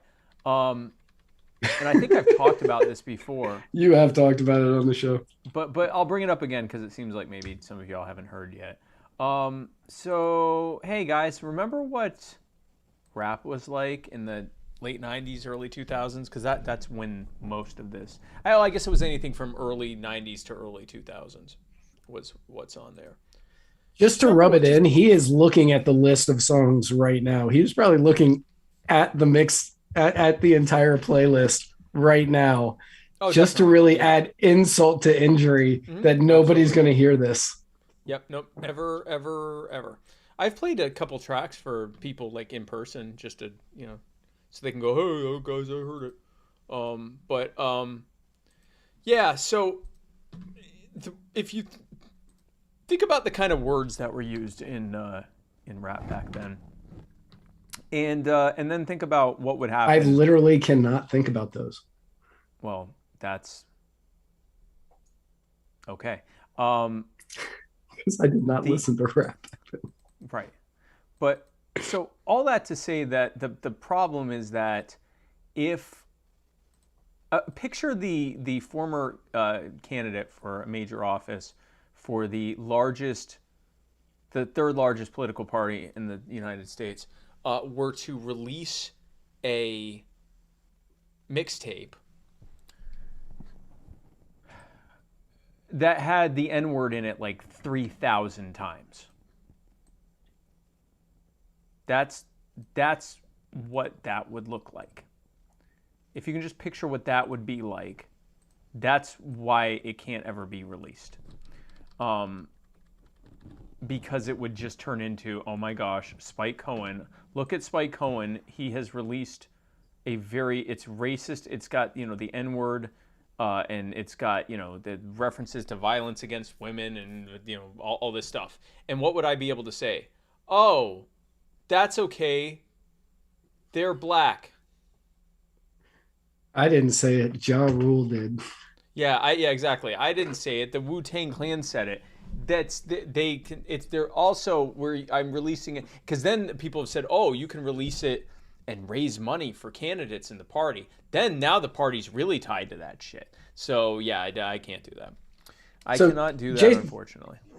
Jason Lyon asks a good question. Okay. Which is weird. I was going to say, is it a good question? Who was your favorite guest on your standalone show? And that's a question to both of us. Favorite guest on my standalone show? That's a good question. That's tough. That is tough. That is tough. So obviously, I have a right answer. Okay. And that would be Sarah Anderegg, because having that guest on has really paid off in dividends for me. In spades. Yeah. Yeah. But if we are talking about a guest that no, not saying that out loud. Nope. I love you, Sarah. Outside of the obvious answer of my lovely and wonderful life partner, that's how you put it. And the woman that I love more than anything, honestly, I would probably say Big Get Shane Sweeney was my favorite guest I've ever had on my show. That was. Well, I would go ahead. That was a truly emotional episode where it was like a therapy session for both of us where we just talked. Like it was all politics, but we got deep on everything, and it was a great episode. So my answer obviously is Jason Lyon. When I had Jason Lyon on of Mr. America, the Bearded Truth, he was my favorite guest. Mine had a better beard. I'm not going to get into that fight. I don't know if they're still fighting about it or not, but I figured I would just try to start it again. Yeah, no, I'm not. I hope there are fine people on both sides of this argument, and I don't want to get into it. But actually, no, I mean, I would say, in all honesty, Jason's definitely up there.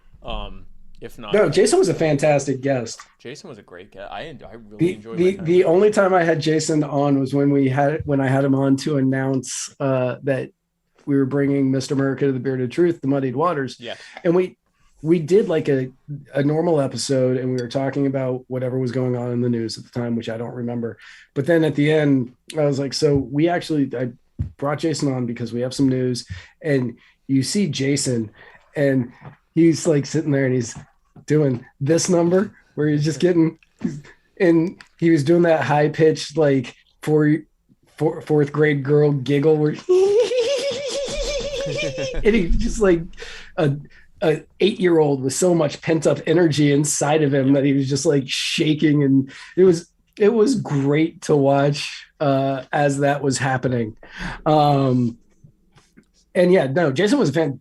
Jason's show is Mr. America, arguably Mr. America, the Bearded Truth is arguably the smartest show that we have on Muddied Waters Media. Arguably, the only one giving him a run for his money is Nullick, honestly, on Cajun and Eskimo. I like how you're leaving Cajun out of that. You're just like, is Nullick is Eskimo of that show? Of that show. Yeah, Cajun's very smart too, but he is. So are we. But Nullick's very, very smart. But this is what we're doing with an episode. But we're making money, which, by the way, what are we at? 210? 210. We're at 210, I think. So just want to let you know real quick before I forget, this weekend. Shane Sweeney entered the chat. Oh, really? Shane Sweeney, we miss you. Yeah. Shane Sweeney, I miss you. And I just said that outside of my current girlfriend and life partner and the woman that I love more than anything else in this world, you were my favorite guest. Yes. I would love to have you on, but you're very wrong about fish. He is very wrong about fish. We didn't talk about fish. No, well, because... Yeah. So, speaking of fish, you know where fish is a lot? In Florida. And guess where I'm going to be this weekend? In Florida. Come join me on the Spike Cohen Florida tour. I just made that. Wow. Spike Cohen Florida tour, September 3rd to the 5th, this weekend, literally coming up. I will be in Fort Lauderdale and Miami, South Florida. By the way, I made this graphic. I just want to point that out. I just made this. This is mine. I made it. That's, if you like this, I made it. Anyway, so if you go to spikecohen.com, then you can find out more information about all the events I'm doing. And I'm doing a lot of events. Like, I think like 8 events. Doing like 8 events. So on the 6th, and then on the 6th, I'm gonna just lie on the beach. So come join me in Fort Lauderdale and Miami for the Spike Cohen Florida tour, September 3rd to 5th. SpikeCohen.com. Find out more at SpikeCohen.com. So $210 is the current bid. We got to wrap this show up because I have to wake up in the morning because of work. So 210 is the current bid. Whoever wins by the end of this episode, we ask that you PayPal muddiedwatersmedia@gmail.com. You PayPal us the money and we will ship that out to you directly. And I'll throw in Spike Cohen swag bag too. I'll put it in here. And you get a Spike Cohen swag bag. And Sheila Foster has said she will match any bid up to $500. So keep bidding and support Muddied Waters Media. That's right, Sheila. Thank you. So we're at 210, but we're going to start wrapping up now.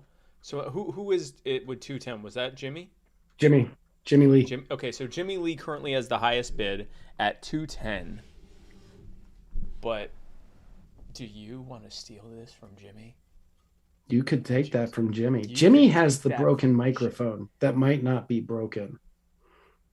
It's definitely not. There's an easy, I'm sure with an easy fix could have fixed it. Will you show me the bottom? Oh, it says McAfee didn't kill himself. McAfee didn't kill himself on the bottom of the Waffle House Caucus tumbler. Of this tumbler. Oh, and by the way, this has been specially epoxy finished so that our signatures won't go away. I can do this. Oh, BDSM Guru said 215, but Pam Casolari, sorry Pam if I butchered your last name, said 220. Jimmy Lee says 225. Jimmy says 225. So we got a 3-way bidding war happening here between Pam Casolari. Is it Casolari? And she can't spell Josh it for us. Umbog has asked me to kiss it because it'll be worth more. Okay. Mwah. That's Casolari. Okay, so there's we got a 3-way bid between right now Jimmy's on top with 225. BDSM Guru said 215, and Pam Casolari, who now is at 230. So 230 is the current bid. We have to do the thing. Eskimo. 230. BDSM Guru, I think, is on a slight delay because he's coming in like just seconds later. So now it's been requested by the Eskimo that I Eskimo kiss it, which I assume means rub my nose against it. I believe that is what that is. 235 from Jimmy Lee. 235 from Jimmy Lee. About to sound like Jimmy Dickskin. I understand that reference. Thank you, Eric Brunhammer. 235 from Jimmy Lee. I don't get that reference. That is from Letterkenny. That's the name of the auctioneer. His name is Jimmy Dickens, but everybody calls him Jimmy Dickskin. Wow. Yeah, so Cajun. Listen, Cajun, if you actually had 85 billion in top modern warfare equipment, this auction would be over. Because we'd have 85 billion worth of top warfare equipment. 240 if Matt Eskimo kisses it too. Sure. Yeah. You've been asked, would you rather fight 50 duck-sized horses or 1 horse-sized duck? I don't know.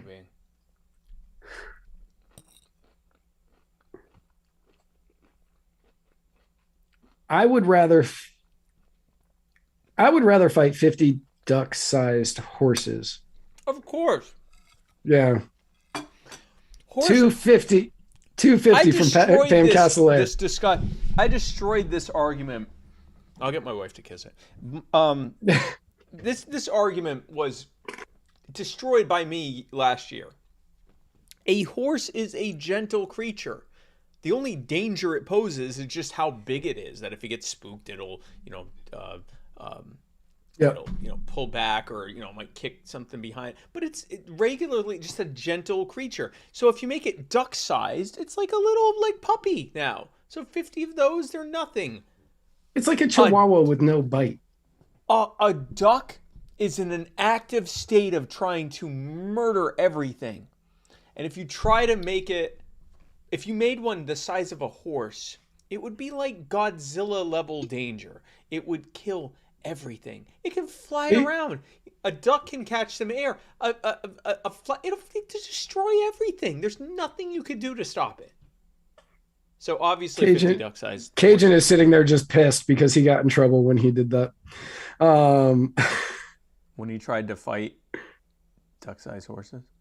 No, when he talked about ducks on his show. 269 from BDSM Guru, which is an acceptable one. That's an acceptable one. It's got 69, yeah. And then someone brought up a horse-sized Canada goose would end this country. Like, no way. No way. Jimmy is at 275.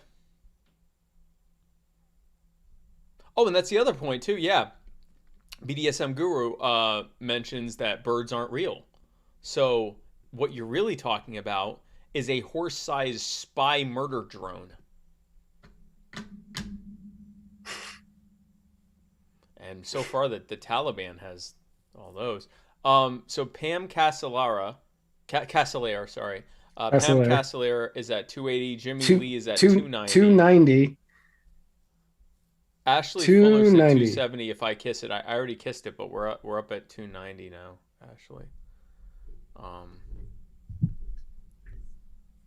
We're at $290 from Jimmy Lee. So while we are waiting for people to continue doing this, who do you have on your show tomorrow? Oh, that's a good question. So tomorrow night, I have R.A. the Rugged Man, who's like one of my favorite rappers. He has like millions of followers on YouTube. He's like a really, really good rapper. And it turns out he's a libertarian and a big fan of mine. And so I'm going to have him on, and we're going to talk about what got him into hip hop, what got him into libertarianism, and just chop it up a little bit. I'm going to see if I can I'm trying to see if I can get him to I want to try to get him to freestyle. No, I know you were not invited. Yeah, no. Oh, I'm sorry. No, I got to do it the way that y'all did. Oh, you weren't? Oh,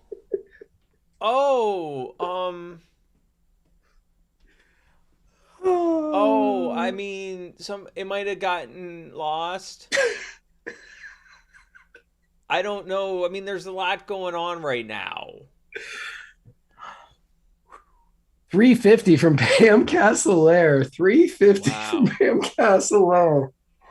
Oh, Pam Castellaire out of nowhere. 350. 350 is she wants to put this to bed. She's not. Yeah, Jimmy Lee just said Pam wins. So I feel like that's probably. I'm gonna give it a minute because I know that apparently YouTube's way behind. But I have a feeling that that's going to be the winning bid. So R.A. the Rugged Man is my guest tomorrow. Who's your guest on the Writer's Block? My guest on the Writer's Block Thursday, 8:00 Eastern, is Martha Bueno, who you will be hanging out with this weekend. And we are going to be talking about just so much. And I am so excited to have Martha on the show. Yeah, no, I am as well. And I am excited to see her this Friday, Saturday, and Sunday on the Spike Cohen Florida tour, September 3rd to 5th. And then everyone else is bowing out. BDSM is out. and then the what else? So on Friday, we're doing an episode of Cajun and Eskimo, or do we not know? Because I know Noel's being affected by the. No, I think we are. Okay. They ended up Alright, doing so- one last week as well, Oh, okay. which I didn't think they were because I thought he was going to be out of town or something. But yeah, they ended up doing one. And then for anybody who was tuned in on Sunday night, Cajun did a special episode of his show, The Cajun Libertarian, on Muddied Waters Media, in which he had the president. I don't want to say this wrong. Of the Cajun Navy. What's that? The Cajun Navy, right? Yeah, the Cajun Navy, the president of the Cajun Navy. I wasn't sure if there was a word after Navy, like association or anything, but yeah, the president of the Cajun Navy, and that was a fantastic episode for anybody who hasn't seen it, and anybody that wants to help out with all that's going on from the hurricane that just hit down there. Reach out to the Cajun Navy. I'm certain that they could use donations or volunteers or whatever. Absolutely. So on Friday, Cajun and Eskimo they do theirs at 7:30, 8:30, 9:30. 9:30. That's what it is. I knew it was different. So 9:30, and then this weekend, Spike Cohen's Florida tour. Join me in Fort Lauderdale, Miami. Find out more at spikecohen.com. Then join us on next Monday for Mr. America: The Bearded Truth, where Jason Lyon he picks a single issue to deep dive into every single week. It's an incredible, incredible show. Then join us right back here next week. Next week, September 7th, is the 7-year anniversary of me quitting drinking. Wow. Yeah, so we will be doing some special stuff for the 7-year anniversary of me quitting drinking, which happens to be that day. That day, we're going to celebrate Matt's sobriety by largely remaining sober. Yes. So join us next Tuesday, 8 p.m. Mish Eastern. Same muddy place, same muddy time for another serendipitous episode of the Muddied Waters of Freedom. Now, it does appear as though we can safely say that going once, going twice, sold to Pam Castellaire, $350, matched by Sheila apparently as well. Right. If you can send the $350 to muddiedwatersmedia@gmail.com on PayPal, that would be fantastic. And when you do that, please include your address so we know where to send the Tumbler. Yes, that's a sticking point, apparently, sometimes. We need the address, and then we can send this. I will be adding... let us know if you really want my wife to kiss this. I don't think you probably don't want that. But I will also be adding, I'll be putting in here a Spike Cohen swag bag as well. So what? Oh, no, BDSM says she bid $360. He said no. He is kidding. I'm out. Okay, good. He said I'm because out. He said he was out. Yeah. Yeah, no, he is kidding. And BDSM, you said hopefully that you get to the 7 years. Look, man, we're obviously going to talk about this a little bit more next week because it's the anniversary. But you can do it. Anybody can do it. Yes. It isn't easy, but anybody can do it. And we have both said that if you need to talk, if you need anything, we are there to talk to you. We will respond if you are having a crisis during sobriety. Absolutely. If you need anything, please don't hesitate to reach out. There's like 4 or 5 people that watch this show that I talk to regularly to just check in with them on their sobriety. And I will absolutely check in with you if you ever need. So you can do it. If you need anything, please reach out, and we can figure out a way to contact each other so that way we can I can check in on you. But you can do it. Trust me, you can do it. If I can do it and he can do it, you can do it. Look, I am a total freak, and I've been able to stay sober for 15 years now. Like, I'm mostly a clown, and I've been able to remain sober. You can do it. It's honestly, it is one day at a time. It is. I believe anyway, for me, and I think Matt would probably agree. It gets easier over time. It eventually becomes, wow, has it been another year? And I know that doesn't seem that way early on, but it gets easier over time. And eventually it just becomes, at least for me, it's just become like, wow, it's been 15 years. Wow, it's been 16 years. Wow, it's been whatever. Yeah. I'm now at a point where I'm able to be around people who are doing stuff, and I have no temptation at all whatsoever. It actually makes me happy that I'm not doing that anymore. So you can do it one day at a time. You've got this, and it's going to get easier over time. But congratulations again to Pam Casselaire, and she has said she's not worried about the kisses, which is fine because I already kissed it. But no other kisses are going to happen because that's weird, and also you're going to wash it, so it doesn't really matter. Anyway, so Right. folks, thanks again for tuning into this really fun Ask Us Anything episode / auction episode. And And thank you for tuning in for an episode where we didn't really cover news. We just kind of talked about whatever, and we got to have fun on the show again for the first Yes. time in a while. Yes, because It's always fun, but like it's been so sad. Yeah, we needed a palate cleanser. So thank Right. you again for tuning in. We'll be back with more doom and gloom next week, I'm sure. And thank you again, and congratulations to Pam for the 350 and for the Tumbler. And we will see you next week. And where we're going, We don't need roads. I got it. Wait. Oh, see me in Florida.